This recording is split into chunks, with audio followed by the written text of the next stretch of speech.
The class monitor tipped Dobao's word that a private room was reserved and led the whole class to the teacher appreciation dinner. When we arrived, there were no seats. Our teacher was left standing at the entrance, and she cried, saying it was her fault for not double-checking. In my past life, I maxed out my dad's credit card to save the day, only to have the whole class accuse me of grandstanding and blame me for my mom missing her follow-up appointment. After being reborn, I didn't try to talk her out of it, nor did I offer to cover the bill. I just watched her walk up to the front desk, clutching the AI-generated screenshot. I listened as the staff member asked her, "You made the reservation with Dobao, then you should take it up with Dobao."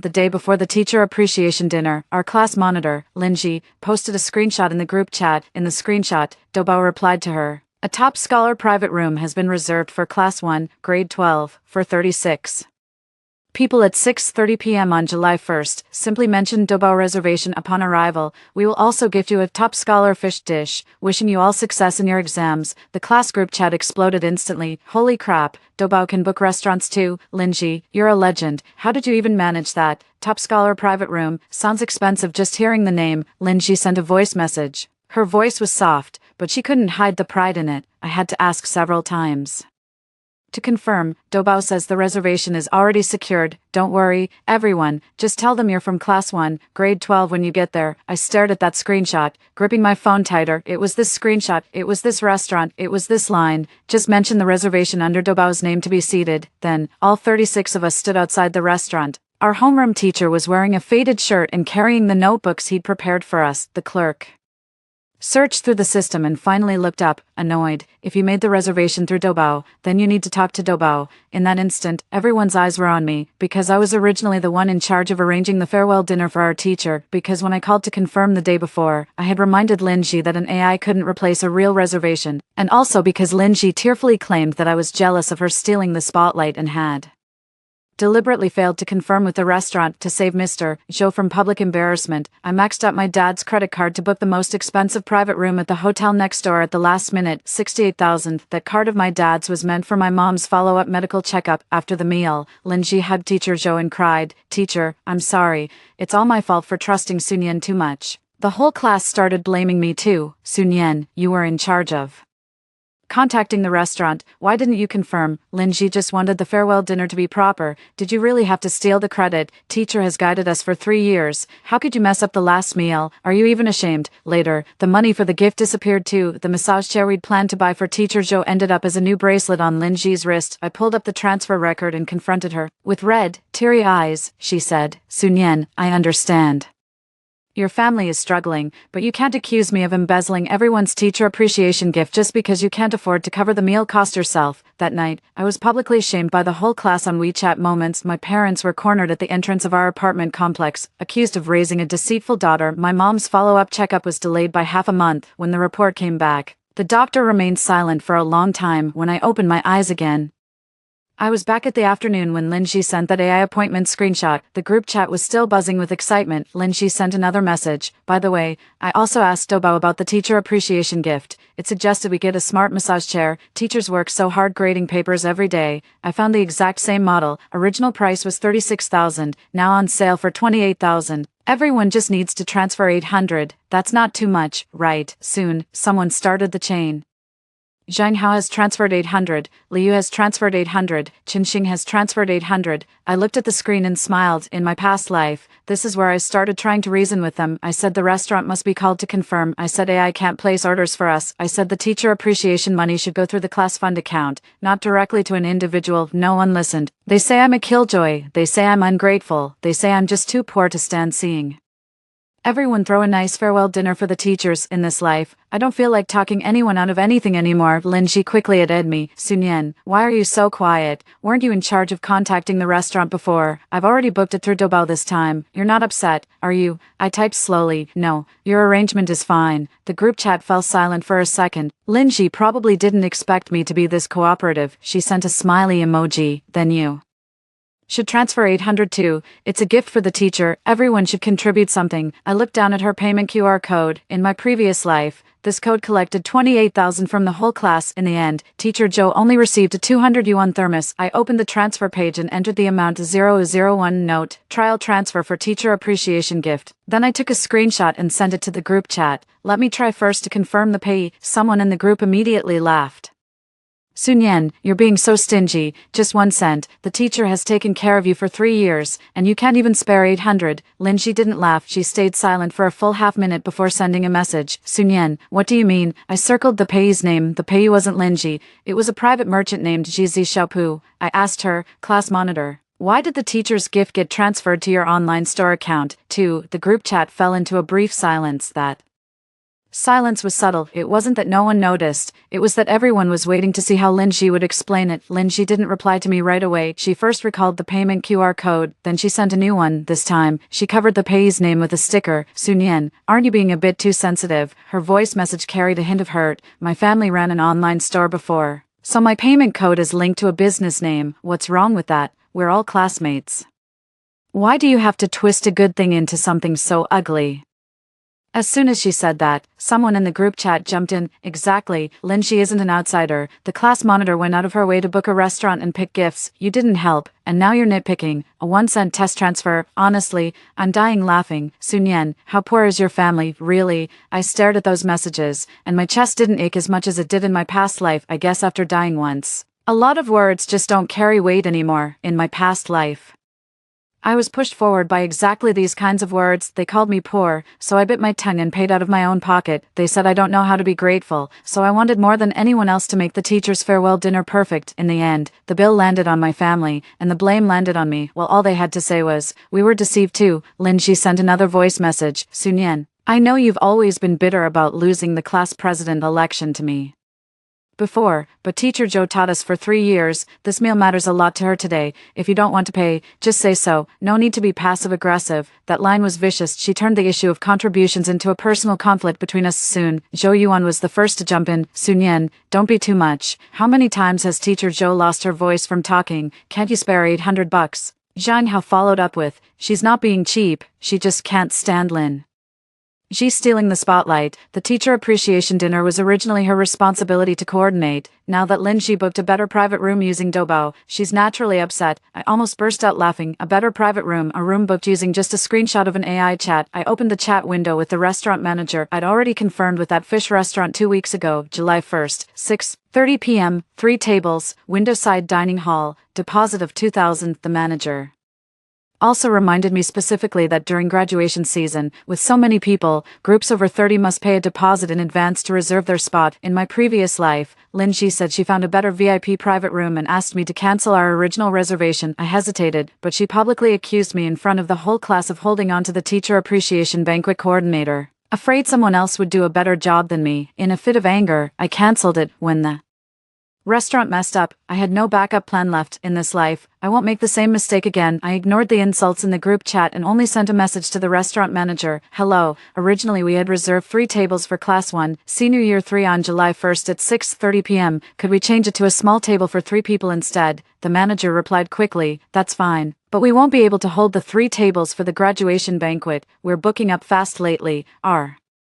You sure? I replied, yes, I'm sure. Please reserve the small table for 3 for Sunyen. The manager sent over the new reservation slip. Name, Sunyen, party size, 3 time, July 1st, 6:30 p.m. Note, deposit received. Table will be held for 15 minutes past the reservation time. I saved the screenshot, then I asked one more question. Do you support booking through Doubao? The manager replied with a question mark. No, we only accept phone calls, Meituan, Dianping, and in-store deposits. Lately, many people have been showing AI-generated screenshots, but if our system can't verify it, it doesn't count as a reservation. I also took a screenshot of this statement. The group chat was still pressing me. Linji sent a list of names. There are currently 35 students in the class, and only Sunyen hasn't transferred the money. I don't want one person to ruin everyone's goodwill in giving a gift to the teacher. Here's what I'll do. I'll cover Sunyen's share for now. She's pulled this move way too many times. Seems generous on the surface, but she's really putting me on the spot. Sure enough, people in the group started praising her. Linji, you're just too kind. The class monitor's finally thinking bigger. Unlike some people even haggle over a single cent. Really embarrassing. Linji added one more line,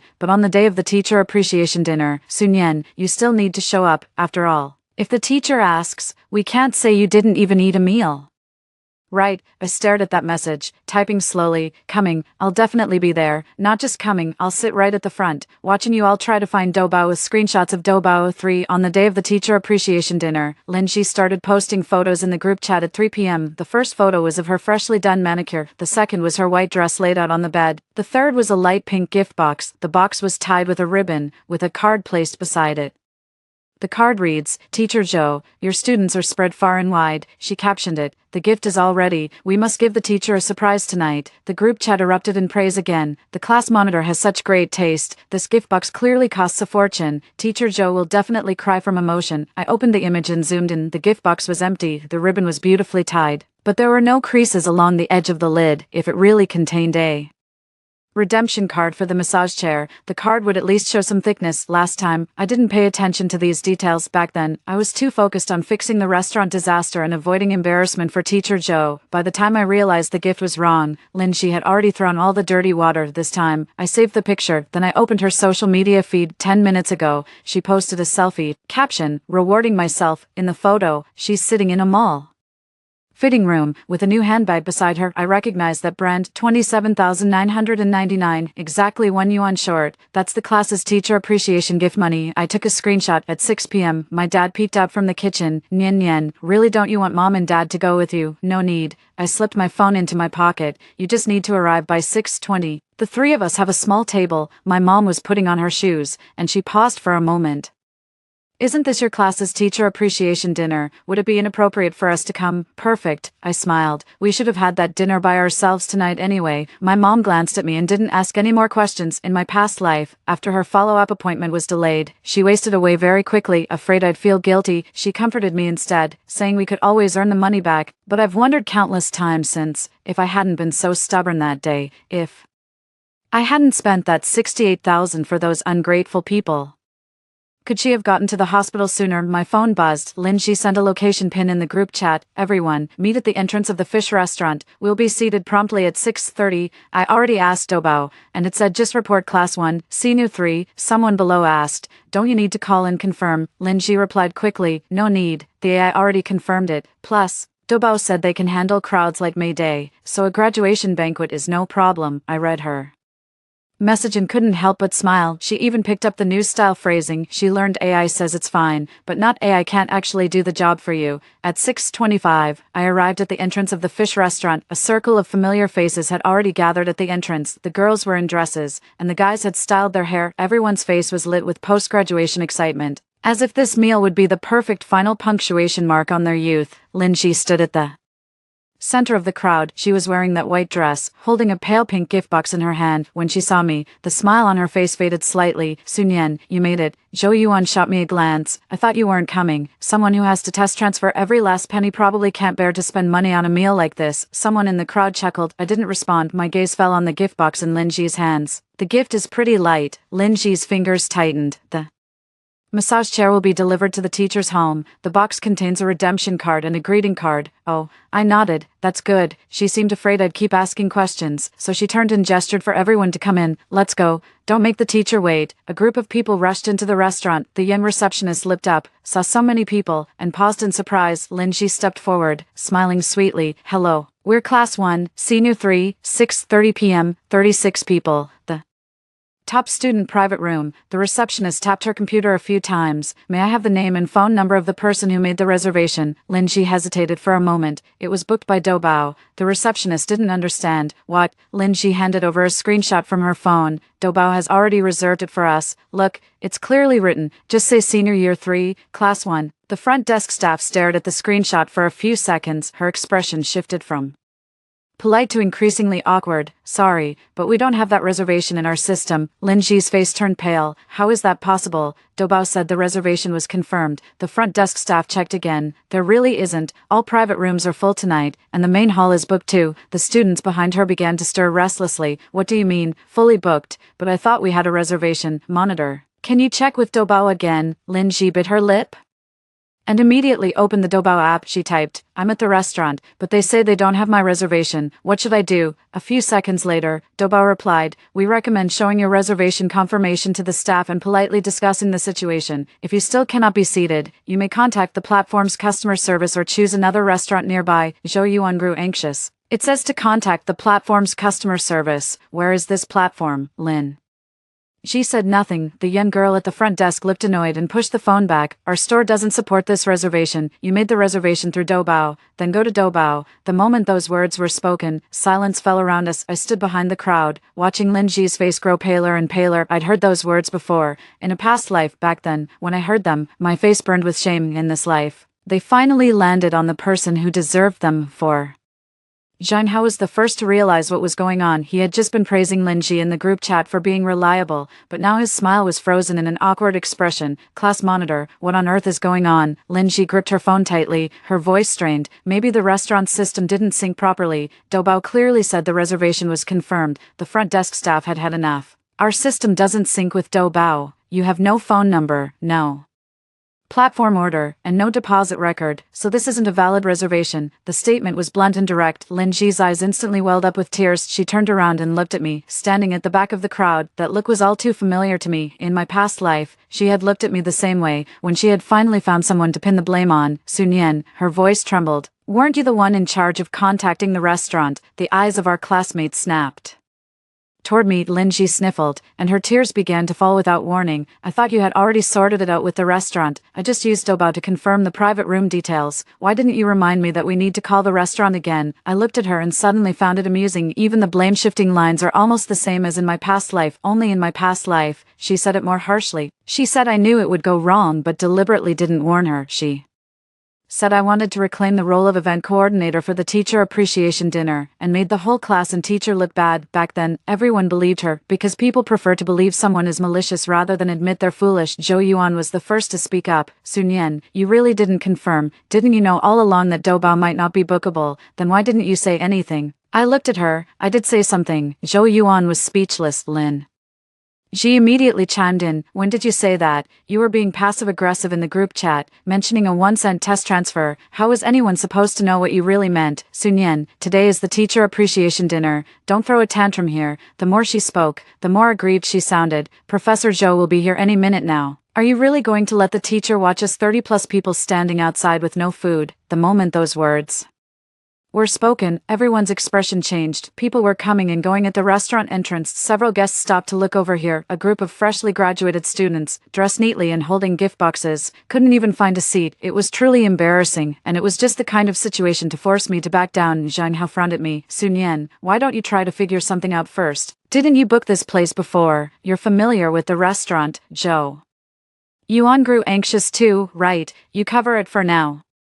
We'll pay you back once we sort it out. Last time, didn't you say your dad had a credit card? Just use that for now." I looked up at her. "How do you know my dad has a credit card?" Zhou Yuan's face went pale. "In my past life, I used the card to save the day, but that happened later. In this life, I haven't told anyone yet." Of course she wouldn't know, but what she just blurted out revealed something else entirely. Lin Ji had privately talked to them. They'd discussed how my family had a credit card. They'd discussed how I was the one best suited to cover the costs. They'd discussed who'd be easiest to push out to clean up the mess after things went wrong. Zhou Yuan hastily changed her tone. "I just guessed. Your family's always been pretty frugal, right? You must have an emergency card." I smiled. "Whether or not my family has a card has anything to do with whether you've made a reservation." Zhang Hao grew impatient. "What are you even doing? Arguing about this now? The teacher will be here any minute. Do you really want us all standing here looking like fools? Can't you just deal with the problem first?" Lin Ji lowered her gaze, her voice soft. "Sun Yan, I know you don't like me, but Teacher Zhou has done nothing wrong by you. Even if you hate me, you shouldn't embarrass the teacher along with me." How impressive. With a single sentence, she had me pegged as the one who disrespects teachers. The young woman at the front desk couldn't bear to watch any longer and whispered,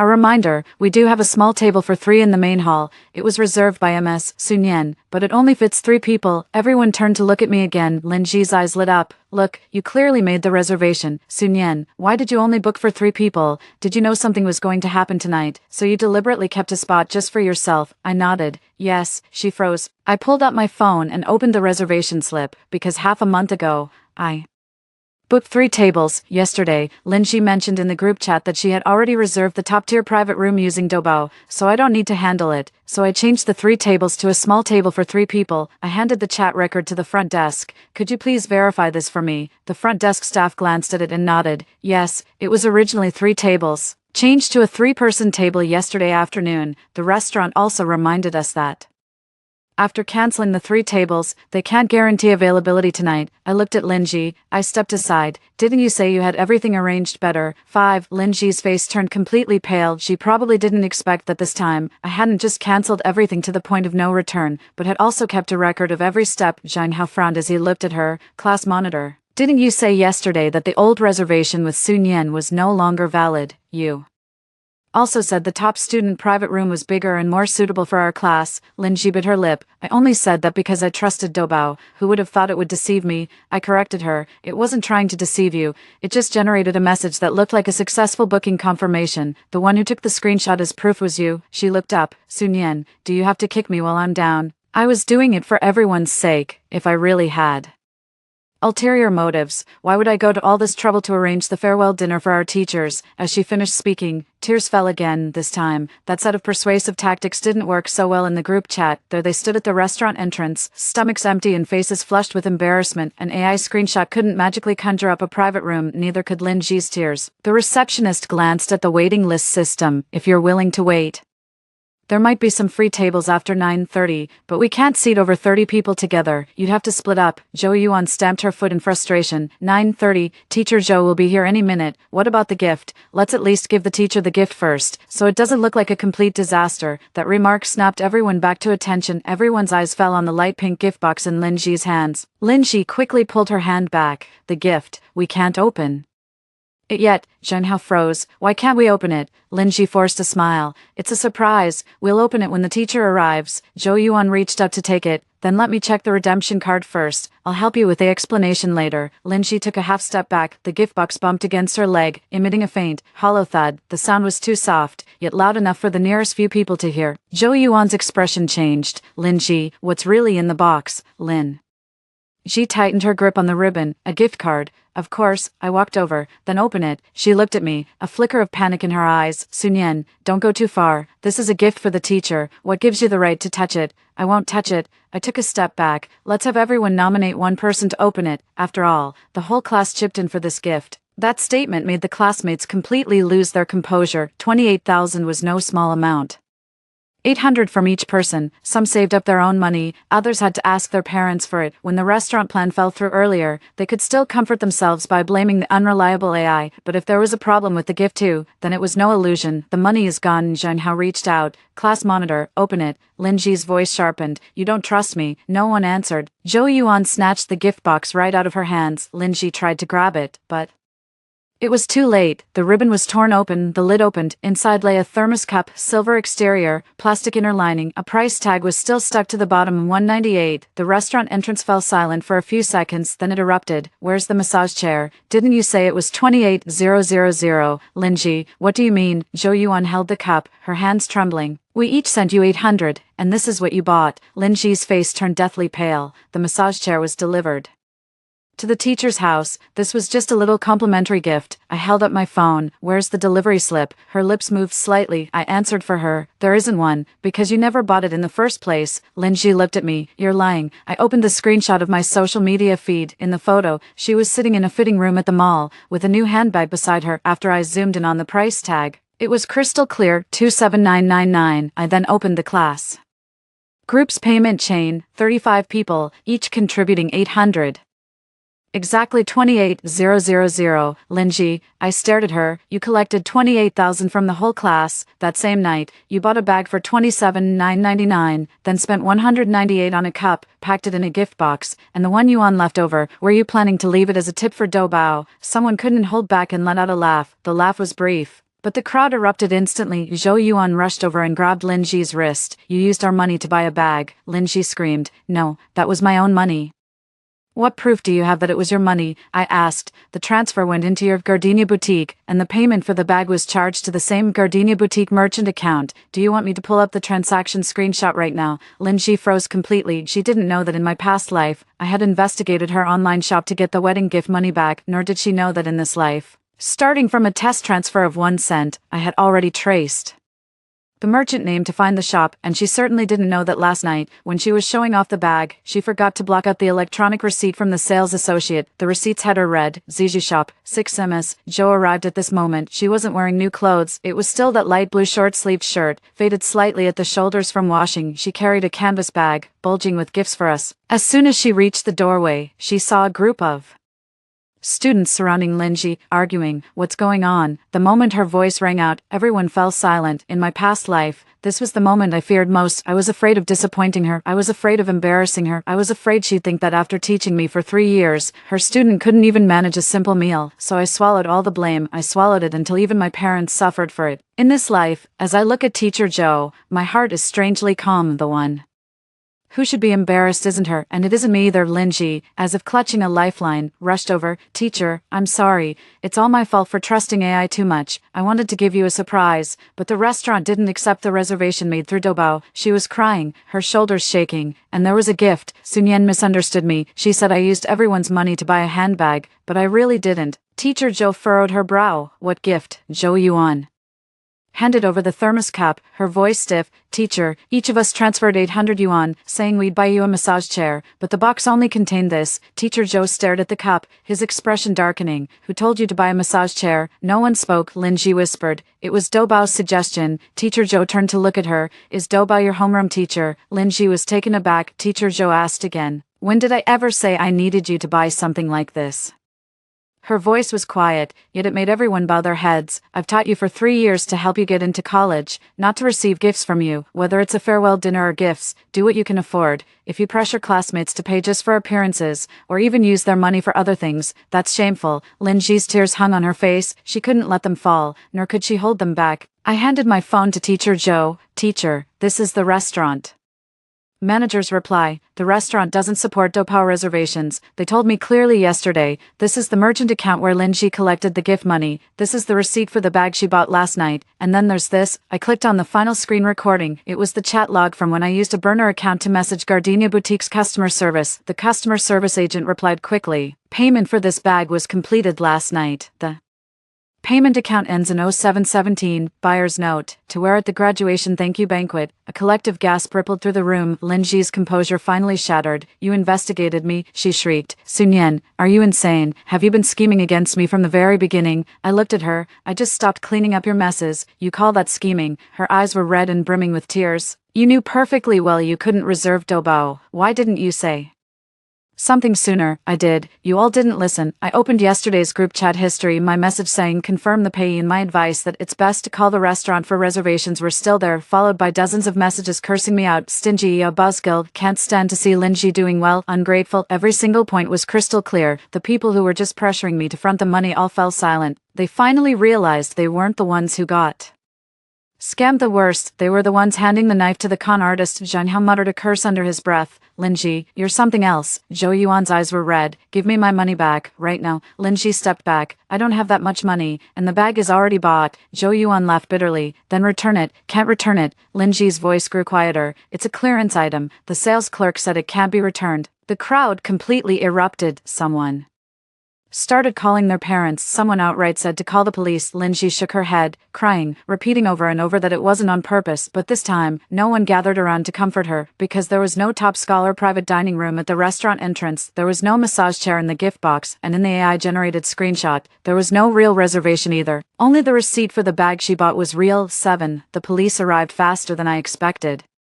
Probably the restaurant feared we'd keep blocking the entrance and called the police ahead of time. After the 2 officers arrived, they first separated the crowd. Linji still wanted to cry. She said she just trusted AI too much. She said she had no ill intent. She said the wedding money was only temporarily borrowed and she'd definitely repay it later. After listening, the officer looked at her. When you collected the money, did you clearly tell the students it would be used to buy the teachers Massage chair, Lin. She nodded. Did you actually buy anything with it? She remained silent. Did you spend the money on something else? Her tears fell even harder. I was just borrowing it for a bit. Zhou Yuan's voice cracked with anger. That's our money. What gives you the right to borrow it for a bit? Zhang Hao handed over the transfer records. Officer, all 35 of us transferred money to him. She also said Sun Yan hadn't transferred her share, so she covered it for her. I added, I never authorized her to cover for me, nor did I promise to pay her back later. Lin Ji shot me a fierce glare. There was no trace of grievance in that look anymore, only pure venom, just like in our past life when she turned the whole class against me, but this time, she had no one to use. After the officer finished taking notes, he turned to the hotel receptionist. What about the reservation? The receptionist showed him the system screen. They don't have a reservation, we only accept deposits via phone. Our platform, or in person, this student, Sun Yan, has a reservation for a table for 3, the others do not. Lin Ji latched onto that statement. Yes, it's her. She clearly had a reservation but only booked a table for 3. She did it on purpose to embarrass us. The police officer looked up at her. Was she obligated to make a reservation for you? Lin Ji froze. The police officer pressed further. Did she cancel the 3 tables because you told the group chat that other arrangements had been made? I handed over the group chat records. Lin Ji's message, Dobao has already reserved the top scholar private room, the old reservation is no longer needed, was glaringly obvious right there. It was followed by a chorus of agreement from others. Finally, Sun Yan doesn't have to handle it anymore. The class monitor is way more reliable than her, should have replaced her ages ago. Zhang Hao saw his own message and flushed bright red. Zhou Yuan also lowered her head. In my past life, they pushed me to the corner with those words. In this life, those words have become evidence they can't shake off. Teacher Zhou remained silent the whole time. She just scrolled through those chat records, her expression growing darker with each message. Finally, she handed the phone back to me. Sun Yan, I'm sorry for what you've been through. Just those few words made my nose suddenly tingle with emotion. In my past life, I waited for so long, but never heard those words. It wasn't that Teacher Zhou didn't want to say them, I was too eager to take on everything back then, which only made it harder for her to see who was truly responsible. Lin Shi heard those words and finally broke down. Teacher, are you blaming me too? I just wanted to throw a good farewell party for our teacher. I just wanted everyone to remember our class. Teacher Zhou looked at her. There are many ways to make people remember you. Lying, misusing classmates' money, and shifting blame onto others when things go wrong. Those only make people look down on you. Lin Shi cried even harder, but this time, no one handed her a tissue. The restaurant manager came out from inside and quietly asked me, Student Sun Yan, your table for 3 is still reserved. Would you like to go in now? Everyone's eyes turned to me again. There was embarrassment, regret, and a hint of hope in their gazes. They probably still thought I'd be as soft-hearted as I was in my past life, that I'd say, never mind, that I'd give up the table for 3 to the teacher, that I'd keep running around, helping them find a new restaurant. I put my phone away. Let's go. Zhou Yuan panicked. Sun Yan, what should we do then? I looked at her. Find Dobao. As soon as those 3 words left my mouth, the restaurant's front desk staff couldn't help but smile and look down. Zhou Yuan's face turned bright red. Zhang Hao opened his mouth, but ultimately said nothing. I helped Teacher Zhou walk inside. Teacher Zhou paused for a moment. I'm not eating, teacher, I whispered softly. This isn't a teacher appreciation dinner, just think of it as my parents and I treating you to a casual meal. She froze. I looked toward the group of people outside. Their teacher appreciation dinner has already been taken care of by Dobao. 8. When my parents arrived, the restaurant entrance was still chaotic. After a few other parents arrived and heard what had happened, their expressions grew increasingly grim. Lin Ji's mother arrived too. At first, she still tried to protect her daughter, saying, children don't know any better, saying everyone's happy during graduation season, no need to escalate to calling the police, until Zhou Yuan's father slammed the transfer records and the receipt for the handbag right in front of her. 35 people, 28,000 yuan, your child says they didn't know any better, and you think that's enough? Lin Ji's mother's expression changed. Lin Ji stood beside her, crying so hard her makeup was smudged. That pale pink gift box was placed on a chair outside the restaurant, the thermos tumbled out, and that 198 yuan price tag looked like a joke. I pulled my gaze away and followed my parents and Teacher Zhou into the main hall. A small table for 3 by the window, not big, but clean. A reservation sign sat on the table, reserved by Sun Yan. Number of guests, 3. Time, 18:30. My father saw Teacher Zhou and nervously rubbed his hands together. Teacher Zhou, these past 3 years, we owe so much to your care for Nian. My mom handed over a brown paper bag. We didn't prepare anything expensive. This is the digital version of Nian Nian's compiled mistake workbook, along with a copy of her admission notice. Teacher Zhou took it and opened it to take a look. Inside wasn't a gift card, not a massage chair voucher either. It was a neat stack of printed documents. The first page read, Common Mistakes Compilation for Senior Year 3, Class 1. The second page held a copy of my admission notice. Teacher Joe stared at it for a long time, her eyes slowly welled up with tears. This means more than anything. I lowered my head to pour the tea, saying nothing. In my past life, I had prepared this very thing, but that day was pure chaos. The restaurant was in an uproar, the gift was lost, and everyone was crowding around me, shouting. I had stuffed this paper bag to the very bottom of my backpack, and only found it when I moved house much later. By then, the corners of the paper were already creased, and my mother was already gone. In this life, it has finally reached the hands it was meant for. Outside the window, Lindsay was surrounded by parents. Someone demanded she return the money immediately. Someone else said they'd report the matter to the school. Others were recording videos with their phones. She could no longer cry with that fragile, pitiful expression. She could only repeat over and over, "I'll pay it back. I really will pay it back." Zhou Yuan stood at the edge of the crowd, suddenly glancing toward the window. She probably wanted to come in.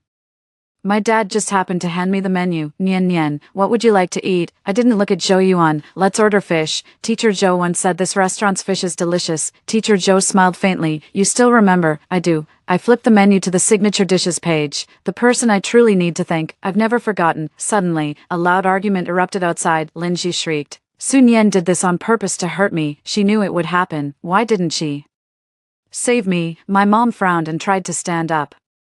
I held her hand down. "Mom, eat." Outside the window, a police officer blocked Linji. The restaurant's front desk closed the glass door. Her voice was shut out, fading into muffled echoes. The waiter brought out the first dish. The fish soup was hot, with steam rising up. I served a bowl for Teacher Zhou, then one each for my parents. Finally, I served myself. My phone vibrated. In the class group chat, someone tagged me. "Sun Yan, you knew all along that Doubao couldn't be reserved. Why didn't you firmly stop us?" I looked at that message and smiled. Then I left the group chat. No explanation, no argument. I didn't relent this time. The reservation slip on the table fluttered slightly in the breeze. There was only one line of text on it, reserved for Sun Yan. Party of 3. This time, I saved the seat only for someone truly deserving. Story 2. When I was 5 months pregnant, I suddenly heard my daughter's thoughts. "Mom, my sister is squeezing my umbilical cord with her hand just to survive. It hurt so much." Believing my older daughter, I ate voraciously, took excessive supplements, and even asked the doctor if there was any medicine to stunt my younger daughter's growth. But during childbirth, the baby was too large. I suffered massive hemorrhaging, delivered only the older daughter, and passed away, resulting in 2 lives lost just before slipping into complete unconsciousness.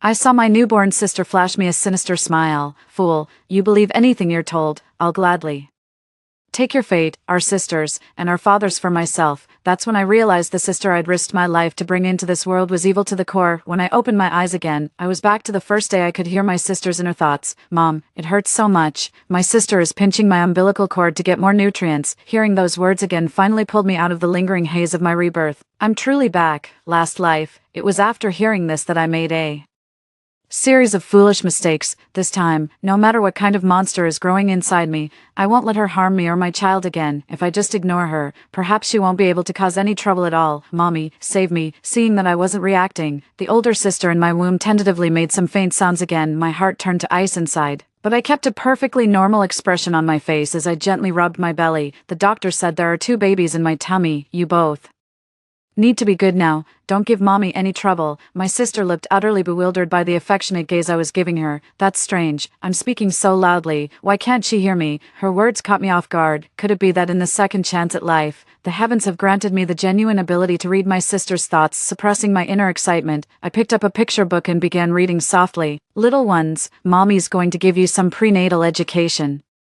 Just then, the front door swung open and Axel walked in with a beaming smile. "Myra, I'm home. How are you feeling today? Have the little ones been giving you any trouble?" he asked out of habit while changing his shoes. I set down the picture book, a gentle first-time mother's smile blooming on my face. "The babies have been very well behaved, but I'm craving some cake today. Maybe the little one is giving me a sweet tooth." I acted completely normal, knowing this demon would only fly into a rage and resort to desperate, underhanded tricks. Once I slipped from her control, my sister started making a fuss again, spouting off some nonsense. "Mom, don't eat the cake. I know you're lactose intolerant. It's my sister who wants it. She's trying to harm you. Have some chicken soup instead. It's nutritious." Hearing her inner thoughts, I raised an eyebrow. "She's using every trick in the book to make me resent my unborn sister and prevent her birth, all for the sake of that measly bit of spiritual energy we possess. I imagine after I died in my previous life, she must have turned my husband's household upside down with her dramatics. Axel came over and gave me a hug, then gently rubbed my belly. All right,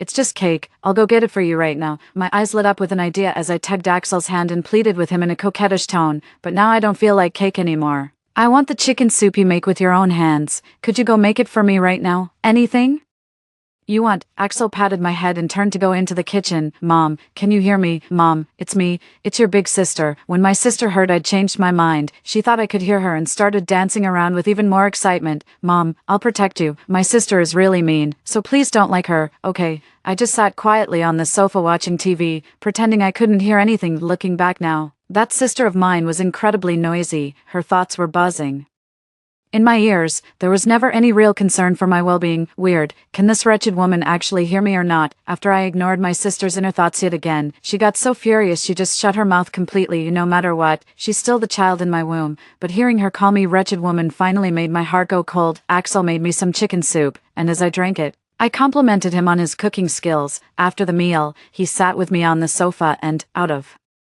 habit, went to rub my belly. Just as his palm was about to touch my abdomen, a piercing cry of anguish exploded in my mind. Dad, Dad, can you hear me? My sister is bullying me. She's stealing my nutrients and kicking me. It hurts so much. Dad. Axel's hand froze midair, his smile instantly stiffening into a look of shock and a hint of panic. He stared in disbelief at my lower abdomen, then at me, his voice carrying a barely perceptible tremor. Myra, did you just hear something? What's going on?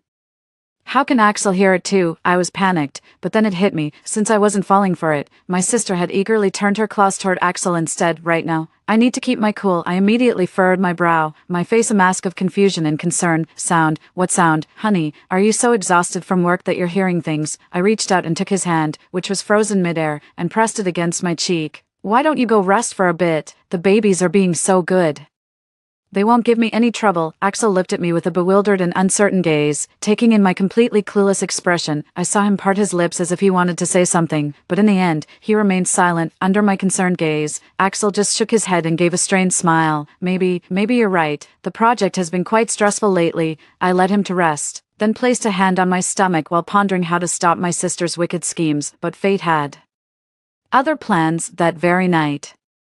While I was sound asleep, my sister began her performance. Daddy, save me. My sister wants to keep mommy all to herself. She doesn't want me to be born. Why can't mommy hear me? Daddy, you're the only one who can protect me now. I was jolted awake by the sound, only to see Axel tossing and turning beside me in the moonlight, his breathing heavy and labored. I knew it. He fell for it after all. The next morning, Axel looked at my belly with a deeply conflicted expression. I covered my stomach, letting a timely look of unease show on my face. Darling, why are you looking at me like that? Did something happen to the children? Axel froze for a moment, then stammered out a reply. Yes, the baby has started absorbing my hands and feet. Mom, Dad, I'm so scared. My sister continued to badmouth the baby without holding back. I just held my belly and looked at Axel with an understanding expression. Darling, I know you too well. You're feeling uneasy, aren't you? Should we go to the hospital today for another thorough checkup? It might help put your mind at ease. This is the first step of the plan, with the most authoritative medical proof. No matter how eloquently my sister argues, a lie will always remain a lie. Axel, already unsettled by that eerie sound, agreed to my proposal almost without a second thought. When he looked at me, there was a hint of guilt in his eyes. Myra, don't blame me. This is my first time being a father, and my concern just got the better of me. At the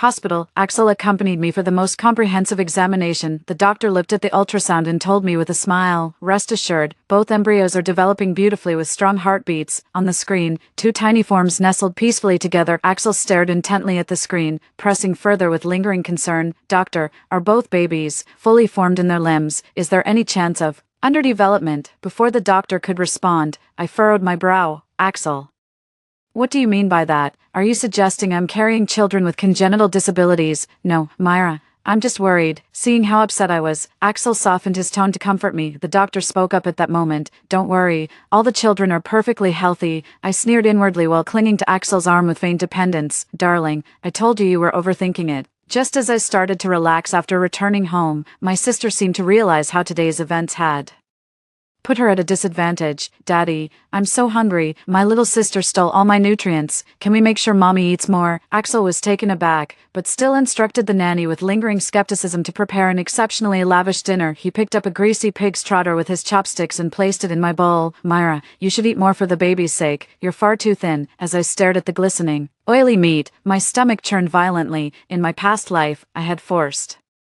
myself to eat like this until I became overnourished, which led to fetal macrosomia and a difficult labor, but I didn't refuse. I just gave Axel a touched smile, then lowered my head and forced myself to swallow. Sure enough, after just a few bites, intense morning sickness hit me. I rushed to the bathroom, vomiting violently until I was dizzy, with tears streaming down my face. Axel, who had followed me in, saw my pale and weak state and couldn't bear to watch. He gently patted my back to help me catch my breath. Honey, I really can't handle such greasy food. Didn't the doctor say the babies are perfectly healthy? Axel watched my disheveled state, a flicker of conflict appearing in his eyes for the first time that night. I lay with my back to Axel, feeling the restless stirrings of the discontent child in my womb. Her inner voice was no longer feigning fragility, but carried a sharp, frantic edge of desperation. Mom, why won't you listen to me? Why aren't you eating? Are you trying to starve me to death? Or, can you actually hear me? Her words sent a jolt through me, but I only shifted as if experiencing pregnancy discomfort, eventually falling asleep to the sound of her incessant murmuring. After that, I hadn't heard from her for a long time and thought she had abandoned her sinister intentions, but as my due date approached, an inexplicable unease settled in my heart. However, Axel stayed by my side the whole time, offering me comfort and encouragement. I thought everything would proceed smoothly until the birth, but on the day Axel returned from work, she started causing trouble again. Dad, I saw Mom hugging and cuddling with some man at home today. Axel's arms froze mid-reach as he stumbled backward, his finger trembling while pointing at me, veins bulging at his temples. What exactly did you do at home today? Did any man come over? My heart plummeted. She's trying to drive a wedge between us as spouses, and completely ruin my reputation and marriage, pushing me into a corner with no way out. I had it wrong from the start. It was never about luck or fate. She just wanted Axel all to herself. Honey, I just watched some TV on the couch and took a nap. Why do you ask? Mom is lying. I clearly heard her talking to Uncle Arthur next door. She said the baby in her belly is his too. Dad, I only want you as my father. My unborn sister was screaming and crying, her voice piercing straight into my mind. I was certain Axel could hear it too. How could she slander me like this? Her words drained the color from my face, but Axel mistook my shock for the look of someone whose infidelity had just been exposed. Myra, you're despicable, making me raise another man's child. Have you no shame? Darling, I didn't. I tried to explain myself, but in his rage, he shoved me to the ground. A sudden warmth spread beneath me, and only then did I realize what was happening. My hands flying to my stomach, the baby, my baby, the fury on Axel's face froze solid the moment he saw the stark red pool beneath me, instantly replaced by a flicker of panic. He fumbled to call an ambulance, but even as we waited for it to arrive, my sister's inner monologue just wouldn't stop. Daddy, please don't abandon me. I'm your own daughter. I'll be good. I promise. Mom only likes my little sister. She doesn't like me. I could see Axel's expression grow colder with every word she spoke, but I kept my eyes shut, sweat and tears mingling on my face, offering no defense. I knew I had to deliver safely and bring my twins into this world, especially that little demon. I needed to see her leave my body with my own eyes before I could begin my revenge. When the ambulance arrived, I was rushed straight into the delivery room. That shove from Axel had sent me into premature labor. I screamed my throat raw in the delivery room, and even with the doctor's encouragement, my vision still grew hazy. The pain was unbearable, excruciating beyond words. At that very moment, my sister's familiar inner voice pierced my mind once more. Sharp and dripping with undisguised malice. You idiot, push harder. Your only remaining purpose is to deliver me safely. Once I'm with Dad, your days of comfort are over. Her words ignited a surge of fury within me, and hatred instantly renewed my strength. Amid the doctor's loud exclamations, this demon was finally born. Without a moment's hesitation, I kept regulating my breathing, and before long, my younger sister was born as well. 2 daughters, both perfectly healthy. The nurse brought the cleaned-up baby over for me to see. At that very moment, both I, exhausted on the delivery bed, and Axel, who had just reached the delivery room door with the mixed emotions of a first-time father, clearly saw a fleeting smile cross that demon's face. I reacted with timely shock and bewilderment, my pupils contracting sharply as I stared fixedly at that child. Axel recoiled as if struck by lightning, his face turning deathly pale as he pointed a trembling finger at the baby in the nurse's arms.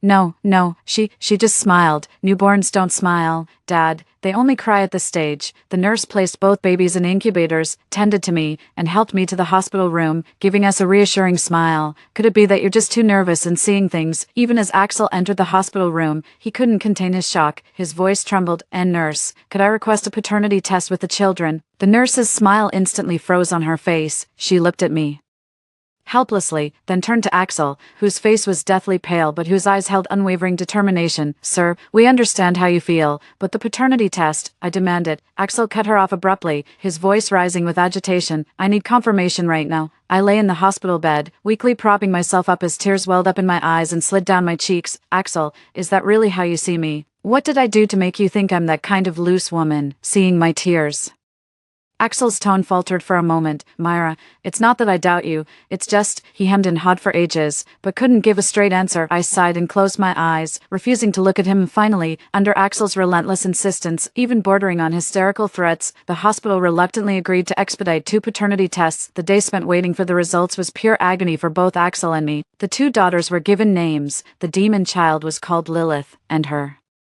younger sister Hope. Axel's distrust left me bitterly disappointed, and I never gave him a warm look. He had no choice but to turn his attention to caring for the children, yet the voice in Lilith's mind never ceased. Instead, it grew sharper and more insidious. Whenever Axel approached her, she would always seize the moment to let out a whimper. Daddy, don't you love Lilith anymore? Lilith said something wrong and I'm so scared. Daddy works so hard. When Lilith grows up, I'll take good care of you too. Every time Axel heard her inner thoughts, he'd momentarily space out. I could see the torment on his face growing more intense. Finally, the test results came in. Axel practically snatched the report and started reading immediately. The report revealed that both Lilith and Hope are Axel's biological daughters. Axel leaned against the wall as if all strength had drained from him, letting out a hollow laugh. The laughter startled the 2 children awake, and they both burst into tears. He then turned to me and took my hand. Myra, I never meant to doubt you. I must have been out of my mind. The doctor sighed and patted him on the shoulder. Mr. Axel, as you can see, the results are perfectly normal. Perhaps the stress of your wife's childbirth has affected you deeply.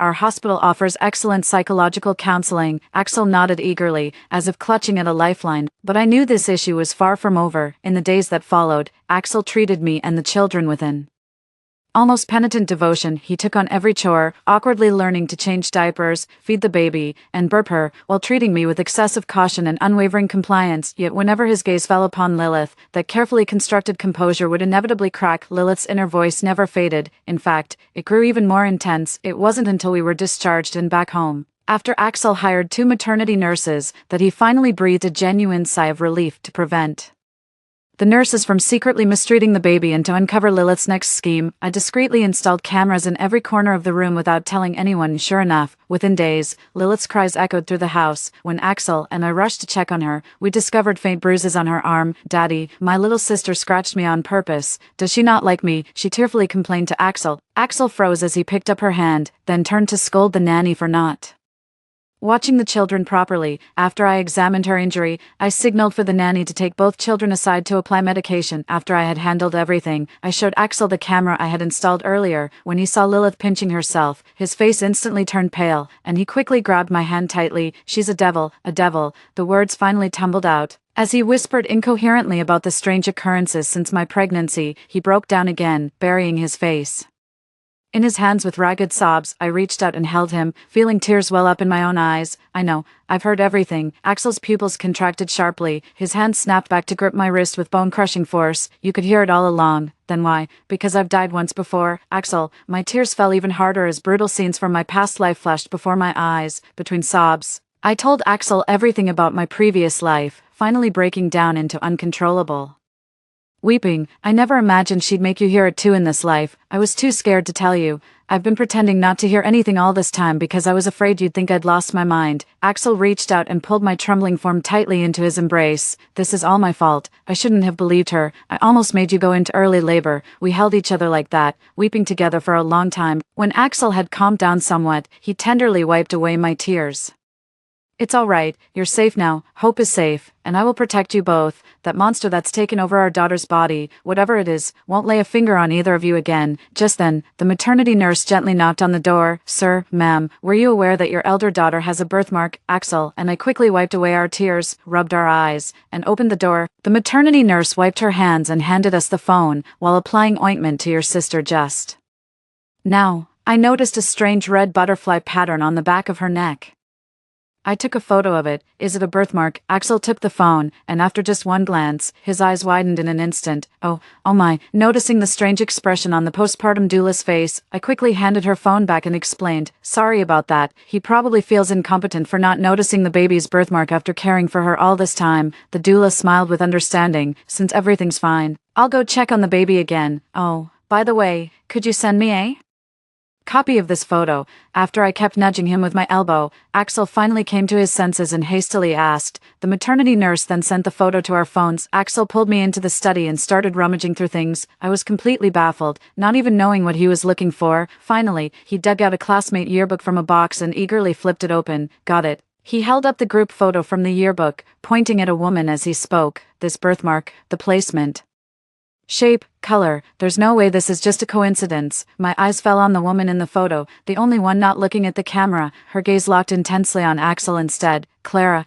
it's you, Axel murmured. Clara, who is that? I asked in confusion. She was my college classmate, with the exact same birthmark as my sister. I thought it looked familiar earlier, back in university. Clara actually made a point of showing it to us. At the time, we all thought it was some kind of temporary tattoo. Axel seemed lost in thought. Did Clara have feelings for you? I asked. Axel froze at my question, then shook his head blankly. Although I haven't had much contact with her, I can't rule out that possibility, but this birthmark is definitely no coincidence. After we cleared the air that day, all misunderstandings between Axel and I vanished, and we decided to investigate the connection between Lilith and Clara. I sat to the side, watching as Axel's computer screen displayed Clara's resume and traces of her social media presence. The woman on the screen wore a sinister smile that instantly reminded me of Lilith. Axel had to pull every string and exhaust all his resources just to uncover that Clara had abruptly resigned from a promising company right after our wedding. When pressed about her reasons for leaving, she only gave vague excuses about personal issues. We then reached out to her former colleague, who could only offer hazy recollections. During that period, Clara was in a terrible state, her face was pale, and she kept spacing out at work. I even heard she quietly asked around if anyone knew of any particularly effective spiritual masters, said she wanted to get some kind of protective talisman. A protective talisman, Axel sneered. I'm more inclined to believe she was after some dark magic meant to harm people. Following this lead, Axel and I went through quite some trouble before finally connecting with an elderly gentleman living in seclusion on the outskirts of the city. Through a trusted elder over the phone, we withheld some details, only mentioning that the baby at home was behaving strangely, as if haunted by some sinister presence. The old gentleman fell silent for a moment, then responded with just 4 words, suspicions require face-to-face discussion. While preparing to visit the old gentleman's house, we made sure to keep up the act to deceive Lilith. In her presence, Axel always played the fool, hearing her out before turning to question me, the nanny, and even Hope. I, in turn, maintained my role as the meek victim, never defending myself, just silently shedding tears. Hearing Lilith speak of me that way again stirred nothing within me, yet, while assisting the nanny with the baby,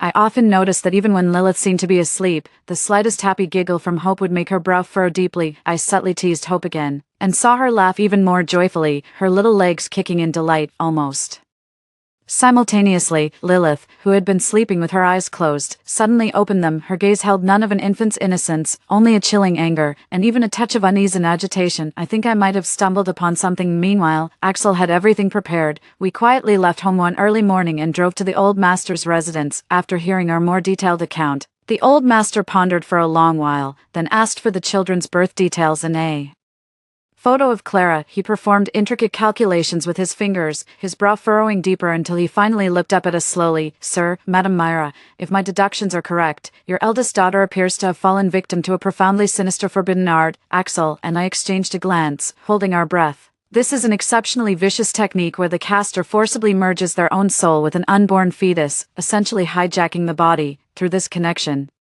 They can influence the parents' emotions, which explains what you've been calling auditory hallucinations. Perhaps it's the bond between sisters, or maybe your eldest daughter's spirit never fully departed. That's why she feels agitated whenever her younger sister is happy. Axel drew a sharp breath and pressed urgently for answers. Is there a way to resolve this? The old master gave a slow nod. This ritual requires the caster to use an object deeply cherished in her past life, something she was obsessively attached to, as an anchor. Through this artifact, she stabilizes her soul within the newborn's body. The item must remain close to the child, as their connection needs constant reinforcement. My spirits lifted at once, so all we need to do is find and destroy it. The old master nodded and added one more instruction. It must be completely destroyed at high noon, when the yang energy is at its peak. I quickly bowed deeply to the old master, with Axel following my lead. Sir, you'll be handsomely rewarded once this is done. On our way back, Axel and I eagerly began discussing, what could Clara's most treasured possession be? Jewelry, letters, or some small object with special meaning? I furrowed my brow, looking at Axel.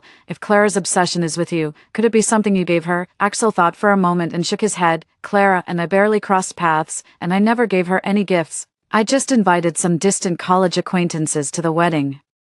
Out of courtesy, I gave his hand a gentle squeeze. Whatever it is, to serve as a medium, it must meet these two conditions, and it's definitely somewhere in the house. We can't search openly, we'll tip our hand. Axel immediately caught my drift. Then let's have her lead us right to it. I repeated his words under my breath, instantly grasping his plan. What can I do to help? From that day on, Axel became a devoted father, caring for the child around the clock. Clara's inner turmoil gradually softened thanks to Axel's gentle care. That day, I casually asked Axel in her presence, "Honey, your study is full of old stuff, let's clear it out and turn it into a playroom for the kids." Axel frowned and was about to nod when Clara's inner thoughts startled him. "No, you can't." Lilith let out a piercing scream, but then she trailed off as if she had noticed something. How could we possibly throw away Dad's memories? The study is filled with them. Axel and I exchanged a glance. The problem clearly lay with Axel's old belongings.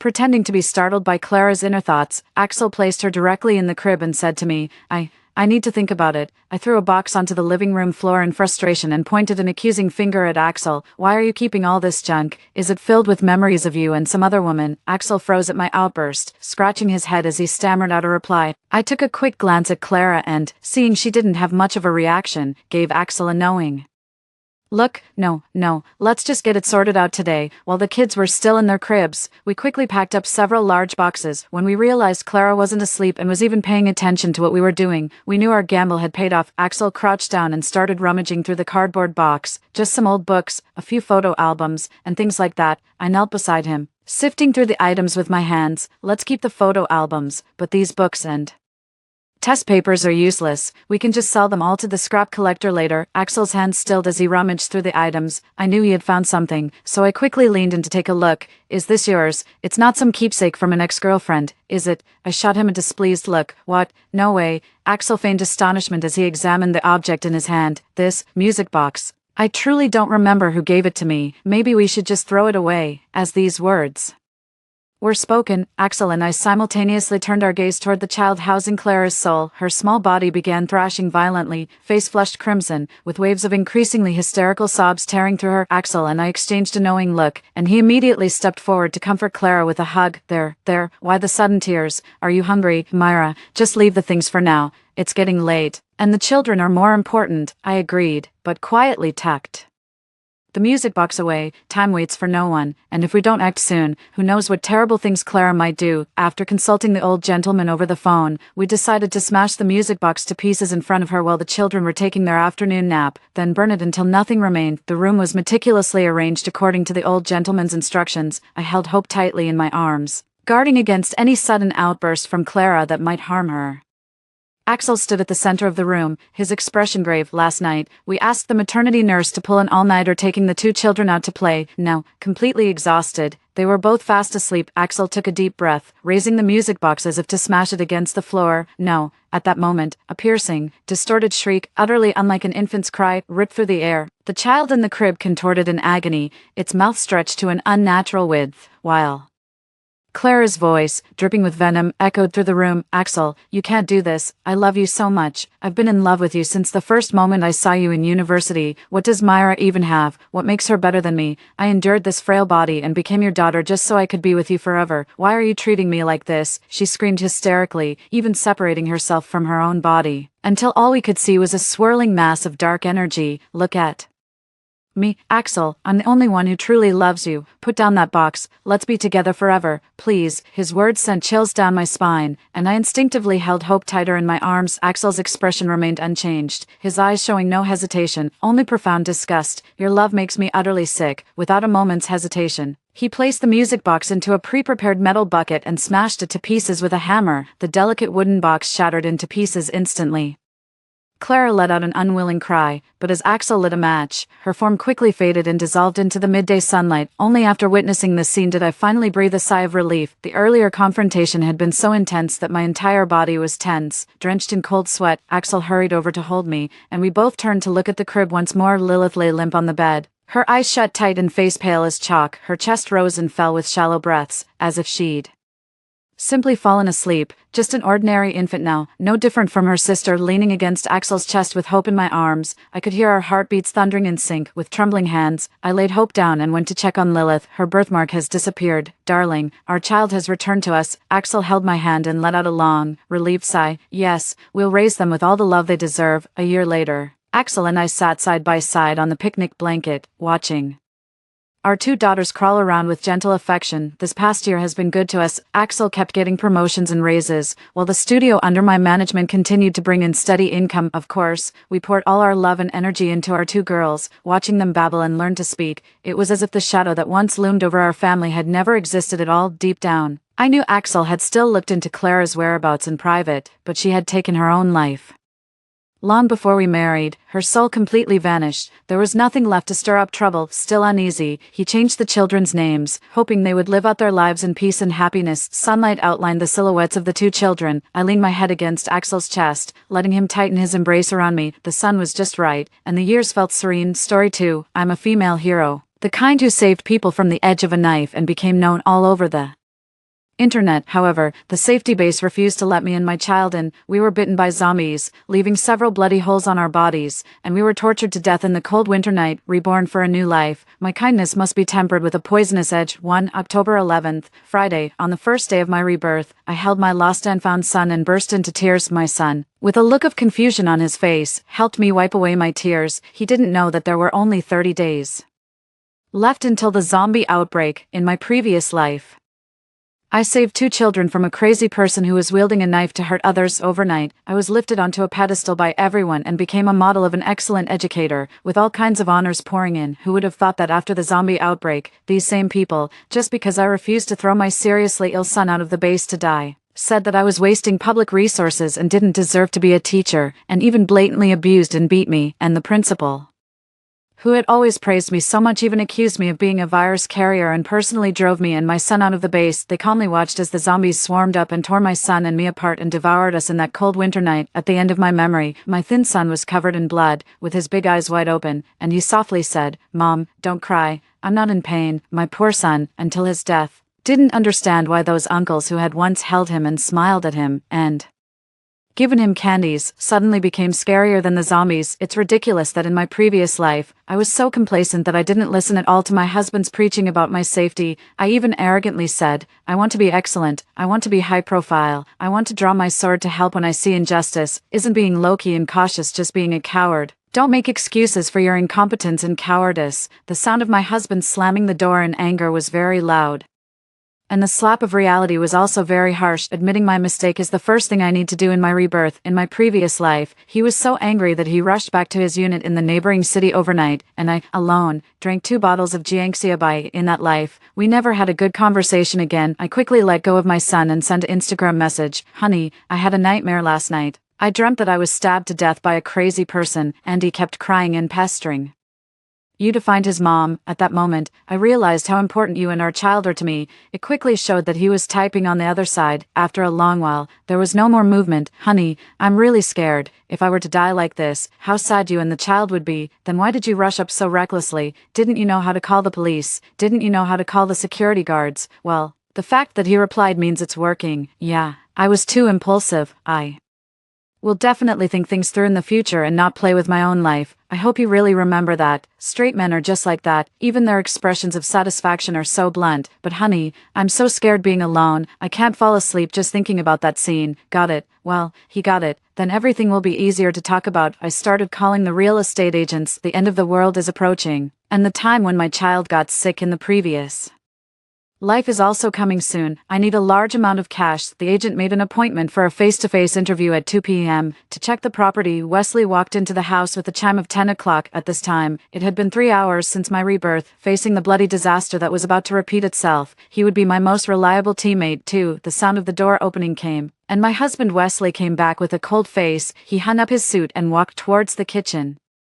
That was the customized work uniform of his bank. It was dark blue, made of woolen fabric, warm and slightly rough. It was the most familiar touch to me. My eyes welled up with tears, and my words poured out like a faucet out of control. Honey, I'm so glad to have you. Wesley was taken aback for a moment. He wiped the water droplets splashed on his forehead with his sleeve rolled up to his elbow and looked at me in disbelief. That's right, we had been living an ordinary life for 7 years of marriage. It seemed that we had never expressed ourselves so explicitly before. You don't have to be afraid. I'm here. After he said it seriously, he continued to stir the reddish-brown ginger soup with perilla in his hand. This was a panacea from his hometown. It could be drunk during the confinement period, when having a stomachache, when not sleeping well, or when having menstrual cramps. Scenes of the past emerged in my mind, and I decided to tell this man everything. Are you saying that the city will be occupied by zombies and the source of the virus is in the hospital? From my incoherent babbling, he immediately grasped the key point. Then how do the zombies mutate? Through blood, air, or skin contact. You'll turn into a zombie only if you're bitten by them, so it should be transmitted through blood.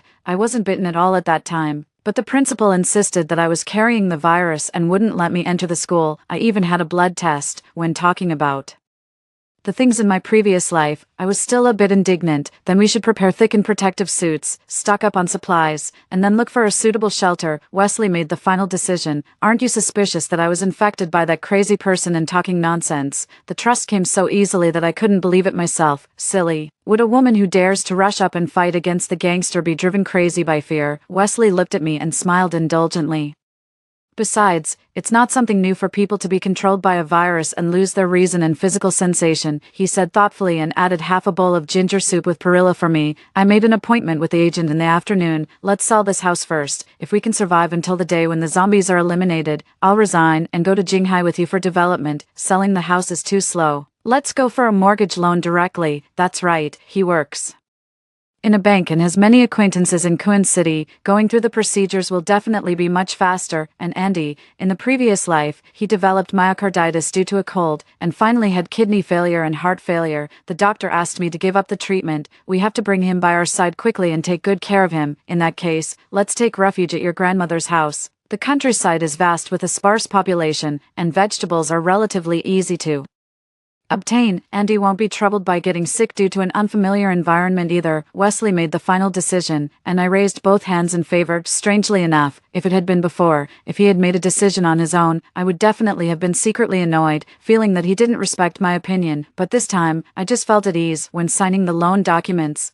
I took a photo and posted it on my Moments with the caption, well, no matter how big the difficulty is, I have to bear it myself and definitely not cause trouble for others. Instantly, there were a lot of likes, inquiries, expressions of concern, and people just watching the fun under the post. Within 10 minutes, the principal's call came in. Teacher Lily, if you have any difficulties, you should tell the organization, and we'll find a way to solve them together.